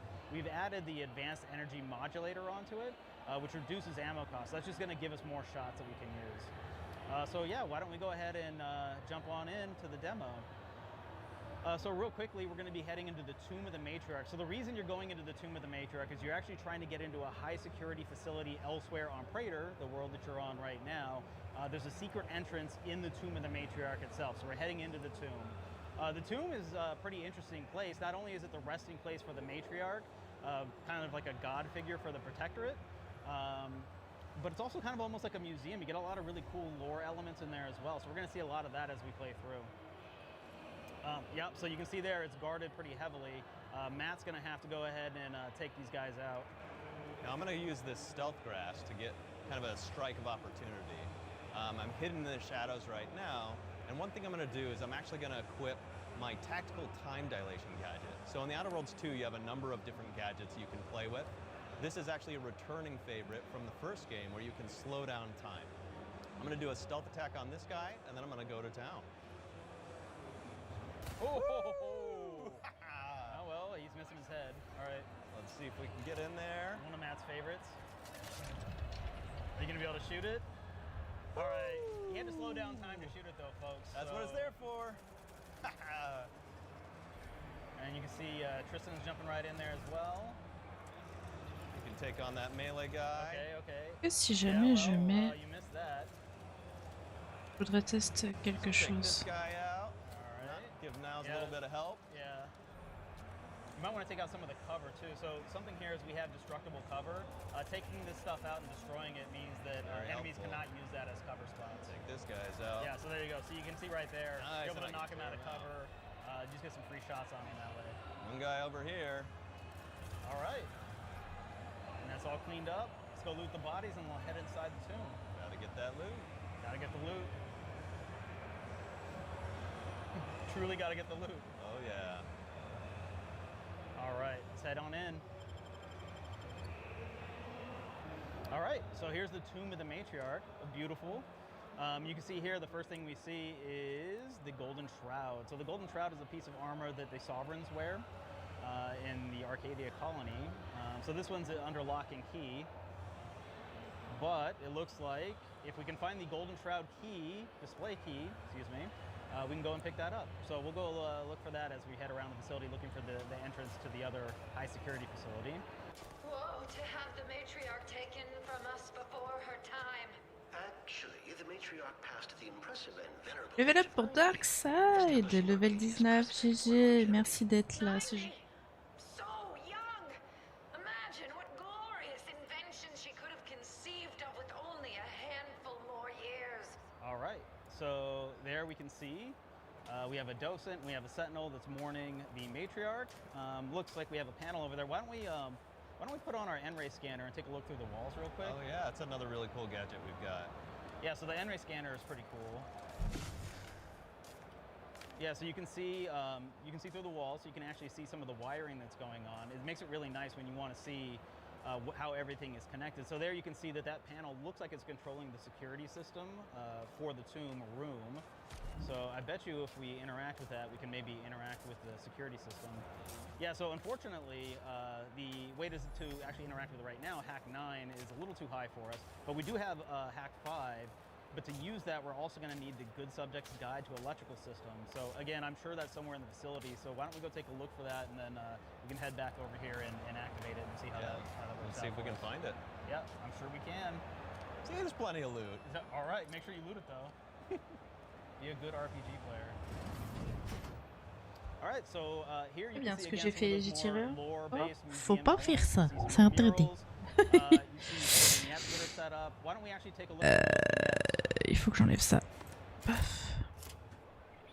For my next gift, I bestow upon you the pinnacle of automechanical design, far superior to all automechanicals that came before. The time once spent in numbing manual labor may now be spent in harmonious community with your neighbor and in humble service to the Protectorate. May art and science flourish in these many hours which I have returned to you. Warning, power at 13%. Power cell has been partially depleted due to inaction. All right, very cool. Why don't we take a look into the next room though? There's some windows over there we should be able to see inside. Yeah, let's see what's over here. Yep, just like I suspected, there's some automechanicals. I don't know if we want to fight those just yet. Why don't we find a way to distract them? Oh, yeah, as you can see right there, we have a cable leading to the back. Maybe there's something there we can use to distract them. Let's take a look. Yep, there we go. Not only do we find loot, but we have engineering panel that we can use. Yeah, so it looks like that will disengage the locks on the automechanical, and we'll see what that does for us. Who knew all you had to do to be an engineer was turn a few knobs? Warning, power at 13%. All right. Power cell error. All right, let's see where this guy's going. Has been partially depleted due to inertia. This presentation will continue until audience. Yeah, it looks like he's actually heading into that room with the automechanicals. Maybe we can use him like a good distraction there. Gloria Arcadia. Gloria Arcadia. Gloria Arcadia. Pathing obstructed. Rerouting. Error. Reroute. This area is not. Yeah, so it looks like we're distracting all the automechanicals right now. So while that's happening, why don't we head off to the side? There's a side room over there. Yeah, let's get in there. Looks like it's locked though. You must be. But fortunately, we have enough lockpick and we have the magnets. Let's get in. The matriarch perfected automechanical design. Therefore, it is impossible for this automechanical to. All right, so now we're in, and you can see we have some foil. That's good for crafting. What else have we got? Oh, we have the Good Subjects Guide to Electrical Systems. Let's pick that up and let's head back to the front. Let's activate that security system. Wow, that seemed like the short way to go, I guess. Stealth by these guys. Yeah, let's get out of here while they're still distracted. All right, we'll head back to the main room. Ah, j'ai pas mis dans les points de chaîne changer de main. All right. So as a reminder, we've got some grieving folks in there. Why don't we take a look at that panel and activate it? Yeah, and as you can see, we have Hack 5 and we have the Good Subject's Guide to Electrical Systems. Let's go ahead and activate that.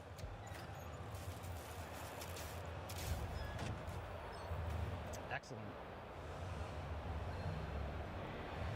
Alors, je suis pas un robot, hein. Et juste du coup inverser les mains, c'est-à-dire que la main droite serait en bas et la main. En vrai, ça peut être cool. And that, my friends, is why you always listen to your docents. Yeah, that's bad for them. But why don't we go down there and make his day a little bit worse?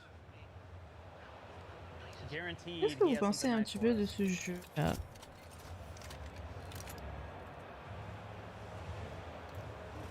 Looks like they're still distracted. Let's head through.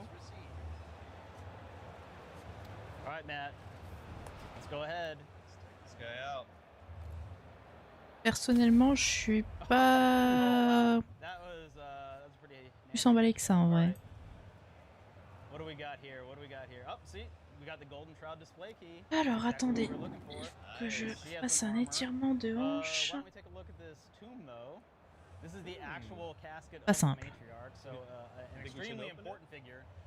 Lucky for us, I think we already activated the security system, so I think we can just open it right up. Nice. And there you go, we have the remains of the matriarch. Why don't we defile the honor of the matriarch, the most important person to the protectorate, folks? It looks like the remains are worth a lot. We're gonna definitely sell those.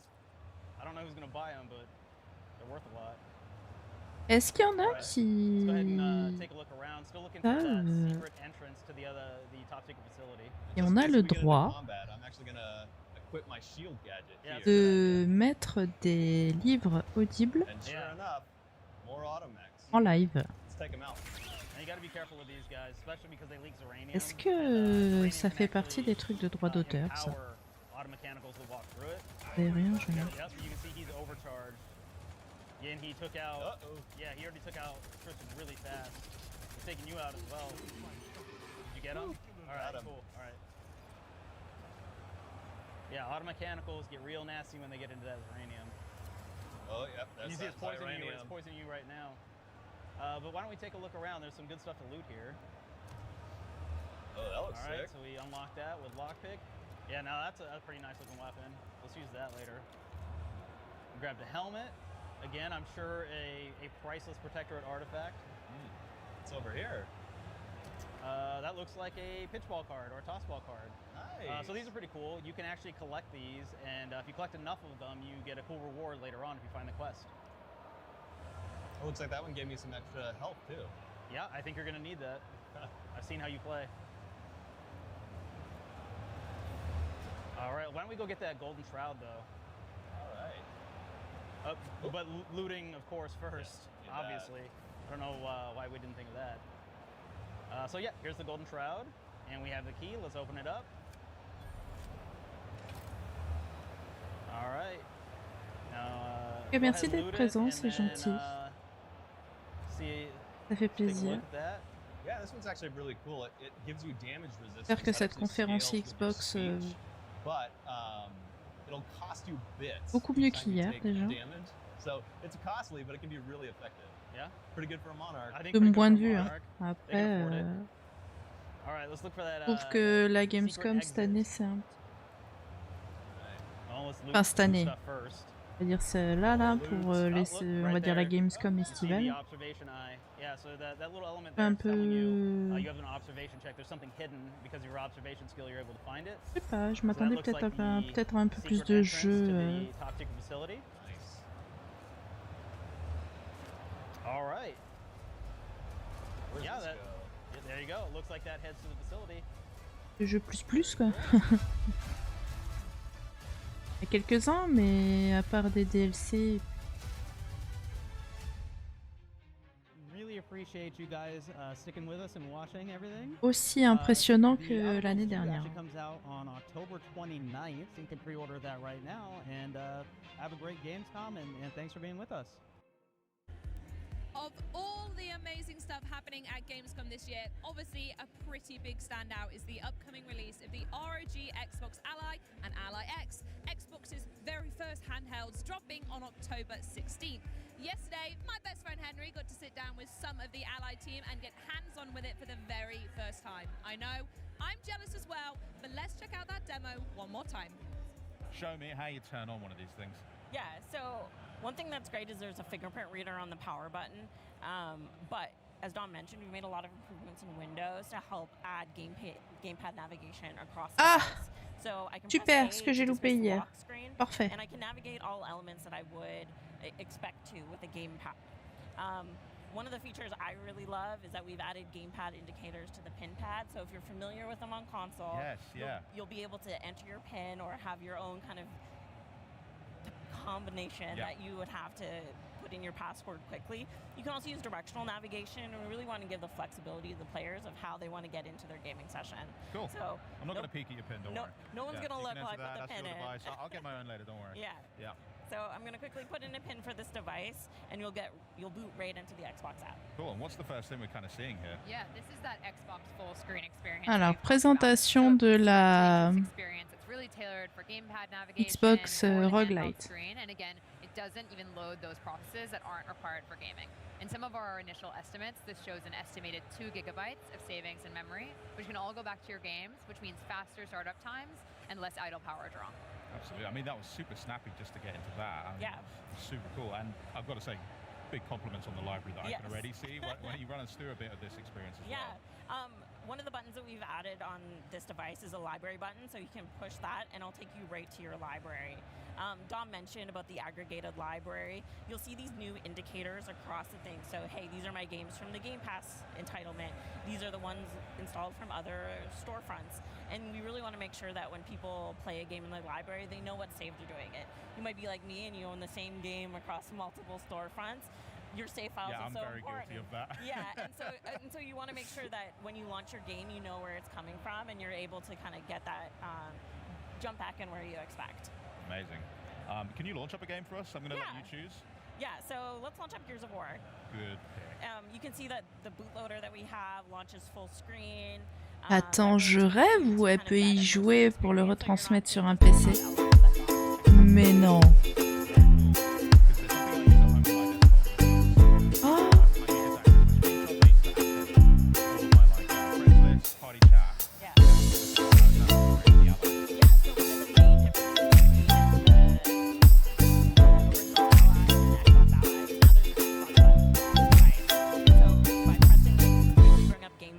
Knuckles-BZA-by Kiduna raid avec 4 viewers. Merci d'avoir pensé à la savane et pour le bienvenue à tous. raid, c'est trop oh, trop bien. Merci. Mais je savais pas que tu étais en live.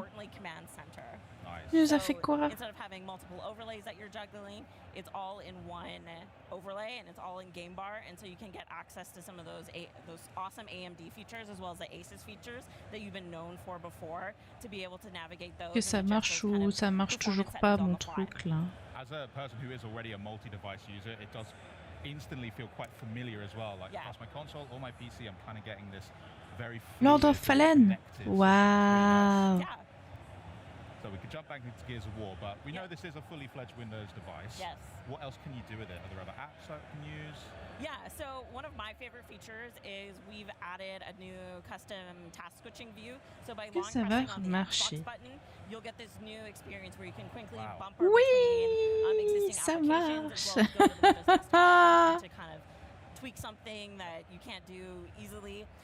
And it really kind of makes it feel fast and fluid. And so if you're using Discord or getting a little hint and edge, you can quickly bumper between them and then go back to your game really smoothly. So snappy. I absolutely love it.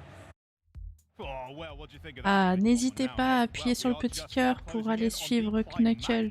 Ça fait plaisir de te savoir que t'étais en live là. Oh, c'est cool. There's no time to dally. After years lost in the fog, the Silent Hill series is back with a bold new direction. And joining me now to give us just a glimpse into the newest title coming September 25th, Silent Hill F, please welcome Silent Hill series producer at Konami, Motoi Okamoto, and game director at Neobards Entertainment, Al Yang. And interpreting for us today is Daiki Yamamoto, also from Konami Digital Entertainment. Thank you so much all for joining me, guys. Welcome. Thank you for having us. Okamoto-san, can you please just give us a quick introduction to Silent Hill F and why this new entry in particular is so special? Alors, je vais juste faire un petit changement parce que du coup j'ai vu que les alertes étaient derrière le...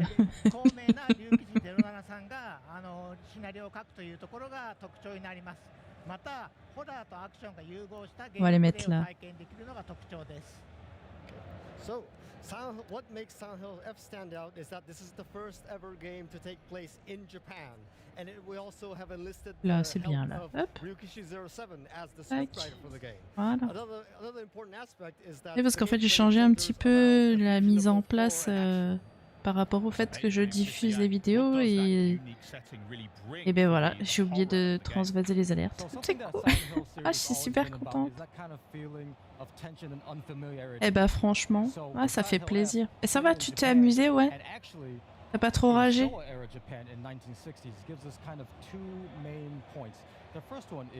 And I like to always use this phrase, which is it's foreign yet familiar. So using the school as an example, everyone culturally knows what a school is, but you might not know what a school in 1960s rural Japan might be. On top of the time period, which is the 1960s, where you might have seen like a rotary phone before, Moi or like an j'avance old petit à style petit. car, but you've never actually maybe experienced that before in real life. So it adds that kind of extra layer of unfamiliarity, so it feels a little bit foreign yet familiar. D'ailleurs, je suis en train de penser à quelque chose. Je vais... Anytime there's a sort of retro element, it somewhat feels a bit creepier to me at least instantly, so I really appreciate that. Okamoto-san, the new trailer that debuted at Open Night Live, and we did get to hear the English voice of the protagonist, Hinako. Can you tell who was playing her and why is this Ouais, non, pas trop, je pense même que j'ai pas ragé du tout. Mais non. Mais c'est trop bien en vrai. Mais c'est un jeu que tu refais du coup, donc tu le refais, hein? On est d'accord? Oui. Du coup, c'est pour ça. C'est peut-être pour ça aussi que t'as plus d'appréhension peut-être par rapport à découvre le jeu. Who is a very renowned actor who does many prominent voices in Japanese games and works. So, Hidako has to fight oppression, female oppression that she faces in the game, and we felt that. Oui, ça fait déjà un petit. Amazing, that's beautiful. And also, Okamoto-san, fans are really curious after seeing that trailer, so I'm going to ask some really important questions for them. First off, who is Faudrait que je fasse une... J'ai des idées comme ça, attends, je note. Faudrait que je fasse une commande, quand je demande des jeux comme ça, que je fasse commande, par exemple, jeu Lord of Fallen, et que ça me fasse un descriptif dans le chat, un résumé du jeu. L'année, tu vois, le studio... Si c'est un Soul-like, un RPG ou des trucs comme ça. En vrai, ça peut être cool. C'est pas vrai, j'ai pas tout fait tomber. Merde.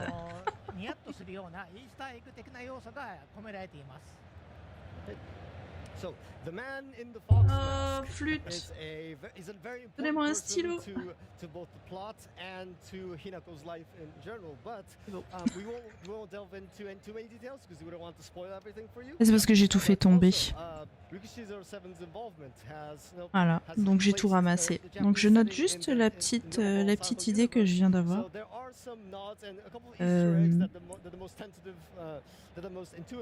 Commande sur le chat. Description d'un jeu.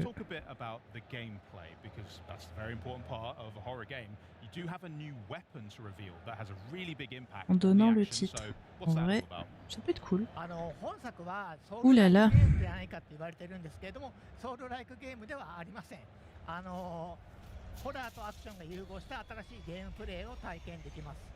C'est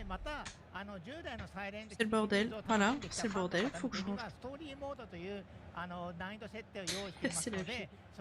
その設定で遊んでいただくと従来のサイレントヒルに近い体験をして楽しめると思います。So one thing we would like to make clear is that we've been hearing the term Souls-like getting thrown around, but this game is not a Souls-like. Good to know. Yes, and it's a fundamentally. Il était trop loin mon cahier. Un flûte. That you can find. And for any long-time fans who have some concerns, there is the story mode difficulty which will replicate the authentic Silent Hill experience. Very cool. Yeah, amazing. Al, let's talk about the monsters in Silent Hill because they've just been striking fear into us for decades. They are some of the most iconic characters to appear in all of horror as well. And I'm hearing that Silent Hill F is not going to be any exception. Je pense en plus que ça existe en extension ou un truc comme ça. Or maybe not look forward to. Gotcha. So first off, I want to give a big thank you to our creature designer, Kara-san. She did a really good job taking kind of the themes that Rikishi-san basically wrote out and then marrying that with a very, very distinctive art style and then really putting that beauty and terror into the game. But in traditional Silent Hill fashion, as you know, that each monster in Silent Hill represents personal turmoil for the main character. And then in the case of Silent Hill F for Hinako, that's basically the same right there. So it's very interesting that we're seeing fans are already kind of talking about, oh, based on the name of this monster or based on what they look like, what does this represent for Hinako? Et du coup, tu l'as joué depuis la console ou tu l'as joué sur le PC? Kind of puzzle, a combat puzzle, if you will. So we spent a lot of time making sure that the combat and the movement and the actions that these monsters could do matched very carefully with the lore and the meaning behind each of these monsters. That's so clever. It is really true to the fact that there is a personal journey that goes along with the horrors that you are seeing as well. It just makes for even more player satisfaction for me as well. Tu l'as platiné sur PS5. Waouh. The Silent Hill games, they are also very famous. Et la honte, j'ai jamais platiné un jeu sur Play en vrai. So can Silent Hill F also give us that same classic Silent Hill experience? はい、山岡明さんというですね、シリーズを代表する音楽家の方が今回も音楽を。Et t'as vu qu'ils avaient enlevé le PlayStation Star? Oh là là, Silent Hill, c'est pas un jeu pour moi du tout. J'ai trop peur. So, of course, the renowned Silent Hill composer Akira Yamaoka will be returning, and he will be providing some music for this game. But it's not just him, but we will. So, of course, he will be providing the fundamental, the classic Silent Hill audio experience. But we will also be having Mr. Kensuke Inage, who will be providing some more Japanese-themed music in the form of gagaku, which is a more classical type of Japanese music that interweaves like native instruments and more classic elements. So you can expect a very diverse musical experience. That's incredible. I'm very excited for that sort of melding of a very authentic representation, but mixed with the classic Silent Hill that we all love. So it's all really exciting. Thank you so much, guys. Is there any last thoughts that you'd like to share with the audience before we check out our next segment? 最後にもし一言ファンに向けて何かありましたらお願いいたします。非常にですね自信を持って送り出すシリーズですので、ぜひ楽しんでいただければと思います。コンバットに関していろいろご意見いただいておりますが、ストーリーモードで遊んでいただければ従来のサイレントヒルに近い体験で楽しめますのでよろしくお願いします。So we would like to say that we are going to deliver this game with the utmost confidence, and so we sincerely hope that all the fans get to enjoy the game. Of course, to any people who have some concerns about what the gameplay experience will be like, again, story mode will be providing the most authentic and quintessential Silent Hill experience. So please give it a try. Excellent stuff. Thank you so much, Okamoto-san. Thank you so much, Mr. Yang, and of course, thank you as well, Yamamoto-san. Guys, thank you so much for joining us for these insights. Silent Hill F. Shaping up to be an unsettling rebirth for the series. By the way, it's available to pre-order now, and it's launching September 25th. I just cannot wait to experience the horror for myself. Now, some fresh gameplay from a game about a sentient, rail-grinding school bus. And yeah, I know what you're thinking. That doesn't sound as scary as monsters, but you try saying that when one's bearing down at you at 65 miles an hour. And then more on Valor Mortis when the Xbox at Gamescom 2025 broadcast continues.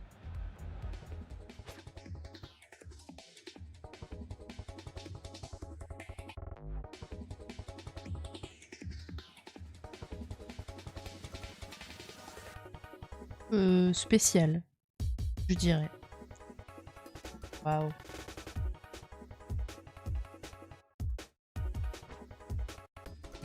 Hello, we're Undercoders, and in the studio based in Barcelona. Recently, we've been focused on developing 3D platformers, but our studio is heavily influenced by arcade classics, Japanese culture, and extreme sports games. And Dense Attack is our dream project, a step forward for the studio combining everything we love.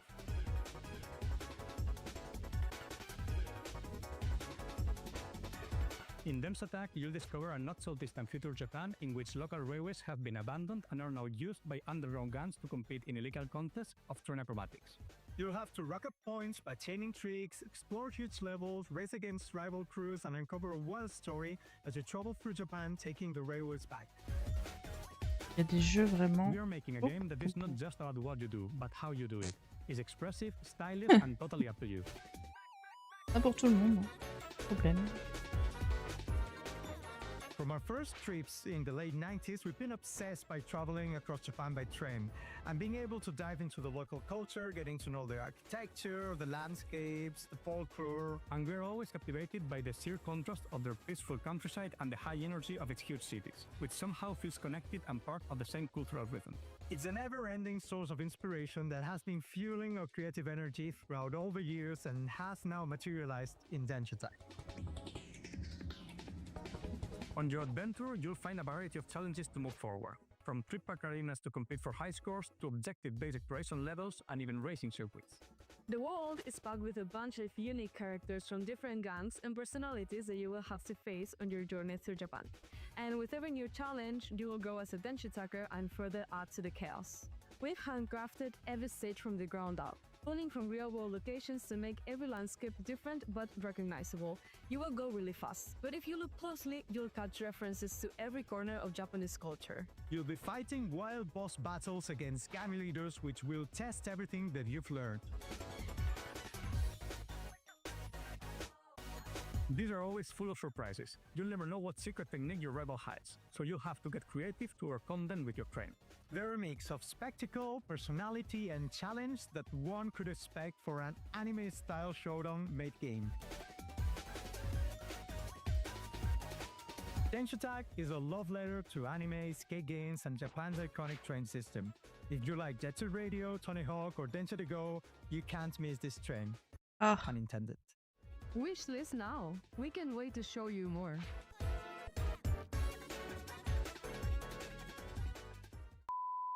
Hey, what's up? Welcome to Dense Attack. It's the best game in the world. See us. Hello, we're Undercoders. Hello, Mr. Hello. Wishlist now. Wishlist now. Wishlist now. We can't wait to show you more. Cool, what a crazy trailer. Well, Valor Mortis surprised everyone at opening night live with its intense looking combat, stylish historical grotesquerie, and a certain je ne sais quoi, which I believe is French for exploding a zombie's head with your pistol. But here to tell us more about Valor Mortis is game director Radislav Ratushnik. Hi Radislav, how are you today? I'm great, to be honest. Thanks for having me. It's quite some exciting time right now for us because we've been working on this game for the last 2 years, and it's just amazing. The whole reception of the trailer, of the gameplay also is great, and we are very happy to be here at Gamescom and share the news about our title. I bet it's exciting. And Alors, je vais revenir juste 2 petites minutes. Je vais vous mettre la vidéo en haut.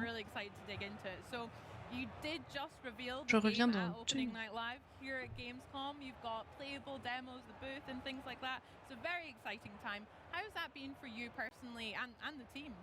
Well, it's been great so far. I mean, I just mentioned that we put a lot of passion into it, a lot of hard work, and seeing the reactions of the players. Also the genre that we are working on. It's something quite demanding and challenging to make, especially in the first-person perspective that we are working on. I bet. We'll get onto that in just a second because I want to know more about that. But tell us about Valor Mortis. What is it and what was your development vision for it? Sure, so Valor Mortis is our most ambitious, the biggest project in One More Level's history. It's a first-person action game, but with a strong, solid Souls-like foundations, but also with some elements of Metroidvania. So you have all the elements that players expect from this genre. So you have stamina-based combat system, checkpoints that are kind of expected also in Souls-likes, but on the other hand you got all stuff connected to the Metroidvania. So you are unlocking some new abilities, you are able to revisit some levels and unlock some new paths, uncover some secrets. And on top of that, there is this Ghost Runner DNA. The pure action excitement is also there. A little bit slower, but it's there. Okay, I'm very excited. I mean, I'm always glad when there is a checkpoint finally in a Souls game. And also in Ghost Runner as well, hitting a checkpoint is always very clutch and very satisfying. So coming back to the first-person perspective, naturally, you guys are drawing quite a lot of attention for that decision. Can you tell me a bit about why you went with that? Well, yeah. I mean, we have this experience of creating first-person games, both Ghost Runners were first-person games. And we thought that why not bring this genre, this Souls-like, to the first person and how it changed the whole perception of it. You know, it's a little bit a challenge, of course, because of in Souls-like you need to check the enemies' animations, the behavior of the enemies. So in the first-person perspective it's a bit tricky, but we have our own way to do it. We have a couple of features that help players understanding their surroundings and also the distance between you and the enemy. And also I think what's very important is that in the first person you feel way more immersed. Like you're not observing your hero from the third person, you are the hero. You feel each strike on you, you feel each dodge when you dodge the bullet by the inches. It's super intense, to be honest, and I think that what kills the genre is the stagnation, and in Valor Mortis we would like to push it forward, to push it for something new, something fresh, fresh air for Souls-likes. Absolutely. I mean, that makes sense. It does look very brutal, so I'm a little bit excited and also very apprehensive to try and take a bullet to the face, but I'm sure it'll be great. Now, the setting of Valor Mortis kind of reimagines a particularly brutal chapter of history set during the Napoleonic Wars as well. Can you tell us a little bit about why you went with that setting for the time and place? How did you land on that? Sure. So for us, it was, to be honest, we were looking for a setting that is both grounded but also epic at the same time. And the alternative version of 19th century and Napoleonic Wars specific sounds good for us because there are not many action games, if any, set in this historical period. And it all comes with our dark twist. I mean, there is the corruption that is consuming the world from the inside. We feel that it was something fresh for both for the genre, but also some historical period that is maybe not unexpected, but for sure for the action game it's not expected. Yeah. For the gamers, yeah. That makes sense. I mean, you're right. I can't think of any that are set then, so apologies if there are, but I can't think of any right now. But there are games like maybe Lies of P and Clair Obscur we've had recently that are similar to this, but this feels like a really cool era to kind of explore and develop as well. Yes, I agree, but there are some games in 19th century that are more set into the Victorian era, not like the beginning of 19th century. So yeah, so we feel good about it. Nice, very cool. We were speaking a little bit backstage about obviously Ghost Runner and yourselves. They're very known for this kind of sci-fi setting, whereas again Valor Mortis, we're going into Napoleonic 19th century. Personally, have you and the team had more fun kind of developing in a sci-fi environment, or have you really enjoyed this kind of fantasy historic time as well? Well, I think that it's refreshing for us to change the approach right now. We created 2 titles in the cyberpunk theme, cyberpunkish setting, let's put it that way, sci-fi kind of.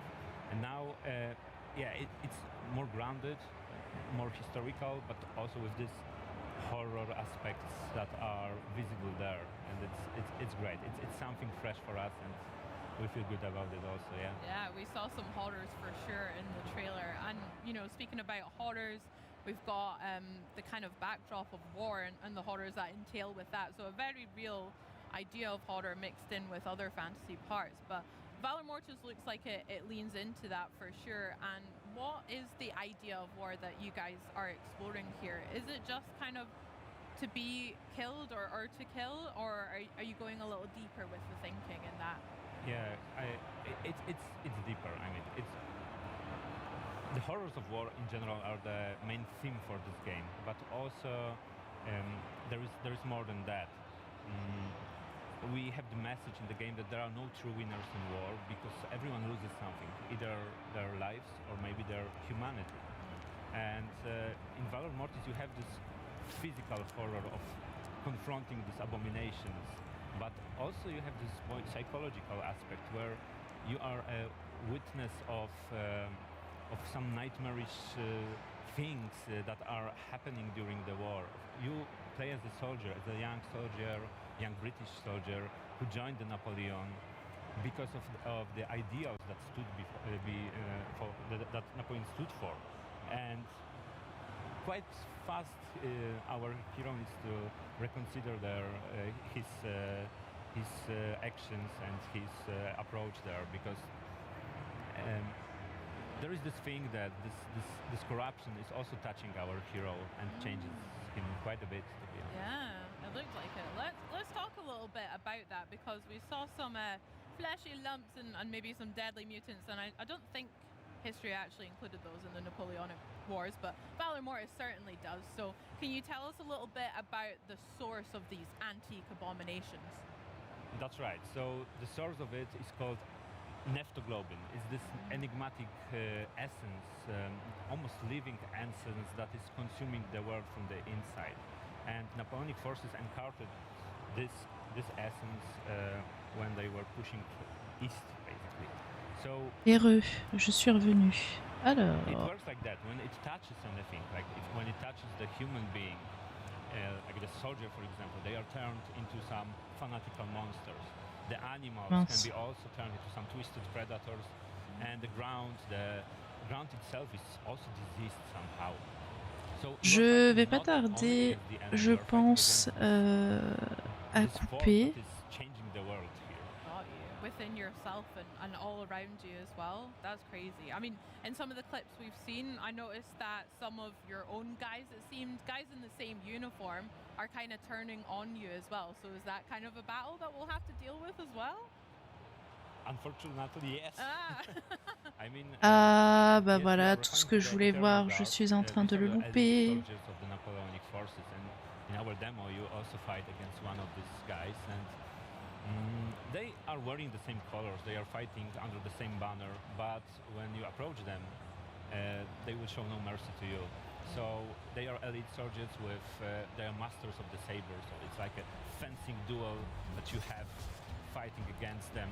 And they are guarding the darkest secrets of the Napoleon, so you are able to gather some precious stuff after beating them. Some good intel in there, nice. I love that little clip. Plenty of room for parries in there, it looks like. I can't wait to try that out. Bah tant pis, c'est pas grave. And Souls mechanics, boss fights are obviously so intrinsic with the genre as well. And what has your team's approach been to those, taking them on in Valor Mortis? Well, absolutely, you cannot have a Souls like without the proper boss fights. So we designed our boss fights to be quite unique encounters, to be honest. So players need to use all their tools they are gathering. So we have this our beloved saber, and on the left hand, because we have this dual wielding combat system, you can wield your gun or your power. Let's put it that way. That we are calling. Désolé. For example, you can set ablaze the enemy, and your goal is to Bon, allez, on va continuer. It's the key to success, basically. So you have to shoot the weak points, you have to parry the attacks. But it's not like that we are forcing players into only one play style. You can also just, when you are Master of Saber as well, you can just use your saber and be successful too. And yes, in the demo you are encountering this boss. The guy is called General Lothair, and yeah, he's very powerful. I mean, he also got a set of tools, to be honest, like 3 guns on his back, and also this giant banner and this sword, and he can grab us and shoot us at the face with both all 3 guns. So rude. So he will be a challenge, and that's why we want to create these bosses to be memorable. And yeah, and Bon allez, on va finir, je pense, pure satisfaction after beating them. cette ligne-là. I can't wait to try it out. Can I come over and have a go at it? Yeah. Sick, let's do it. Radislav, thank you so much for sharing Valor Mortis with us J'ai eu today. un I cannot wait to check it out. coup de téléphone à passer. Xbox Play Anywhere, yes! So there truly is no escape from the horror. I mean, I guess you could delete it, but don't do that. Sign up for the community playtest and wishlist it instead. And don't click away because we've still got High on Life 2 to come. But for now, let's check out the gorgeous Germany City update to Microsoft Flight Simulator 2024.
Putain, mais c'est pas possible.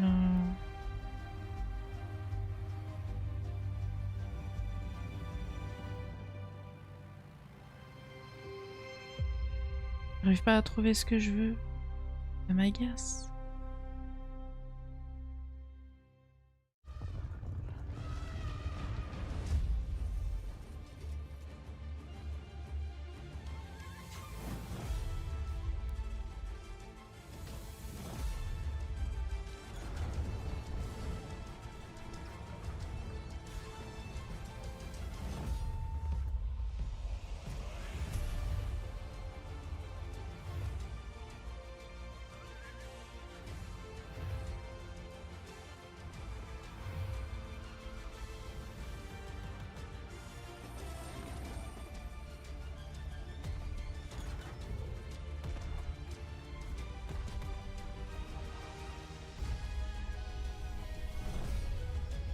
Alors, on va faire un petit...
Je trouve pas ce que je veux.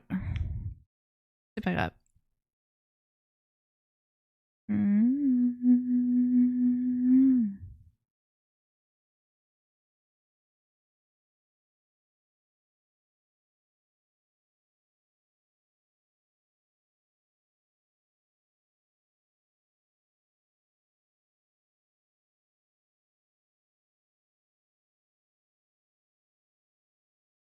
Tant pis.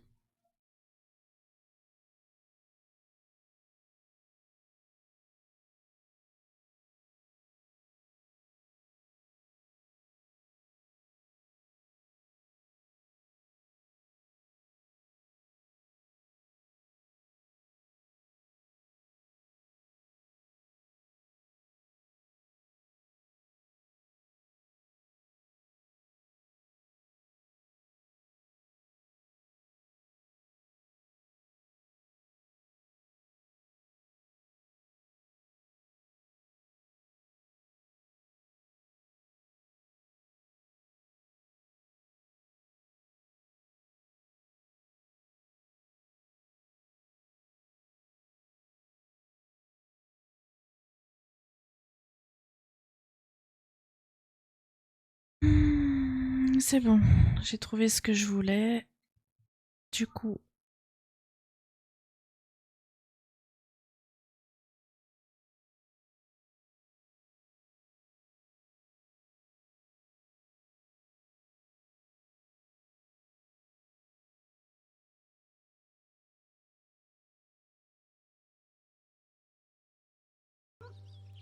Voilà.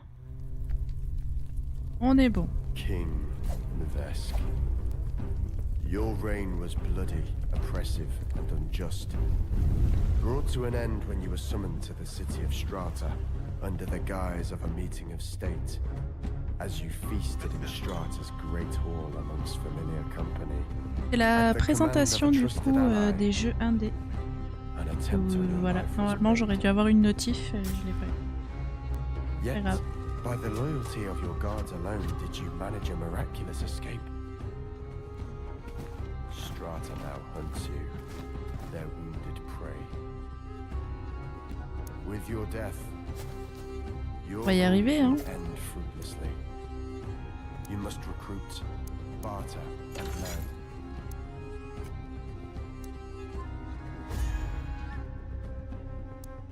You must fight for your life against extraordinary odds. Return from the brink of defeat and overcome a perilous no-man's land.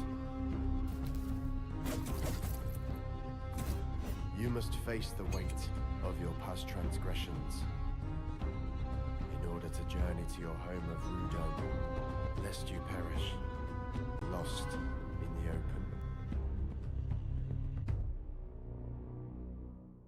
Having watched the oppressive setting of Lost in the Open, I think it's time for something a bit lighter. Guide a rover on a distant world, forming bonds and discovering secrets.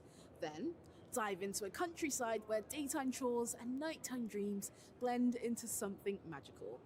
Two very different experiences, both full of heart and maybe a little less stabby.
doesn't love a bit of danger mixed with a touch of absurdity?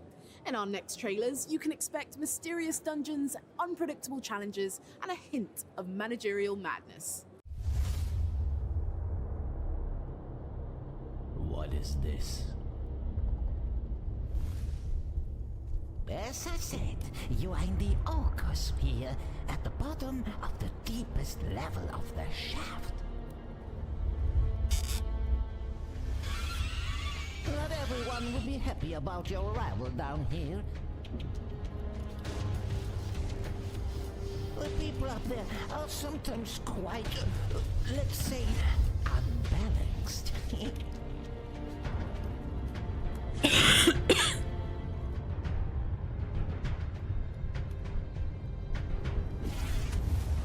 You mean like the grumpy little red-eyed guy? Yes, exactly.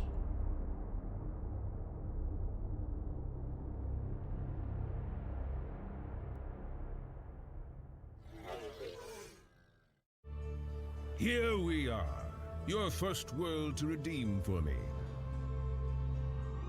Well, it's not exactly a normal world. This one is magically warded against wanton stupidity.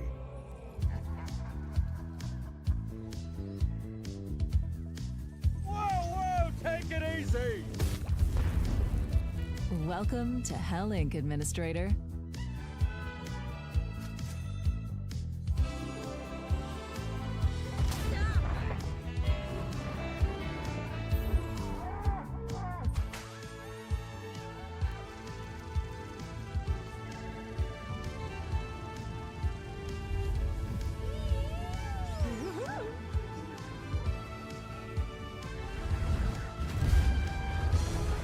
I swear I need vacations far, far away.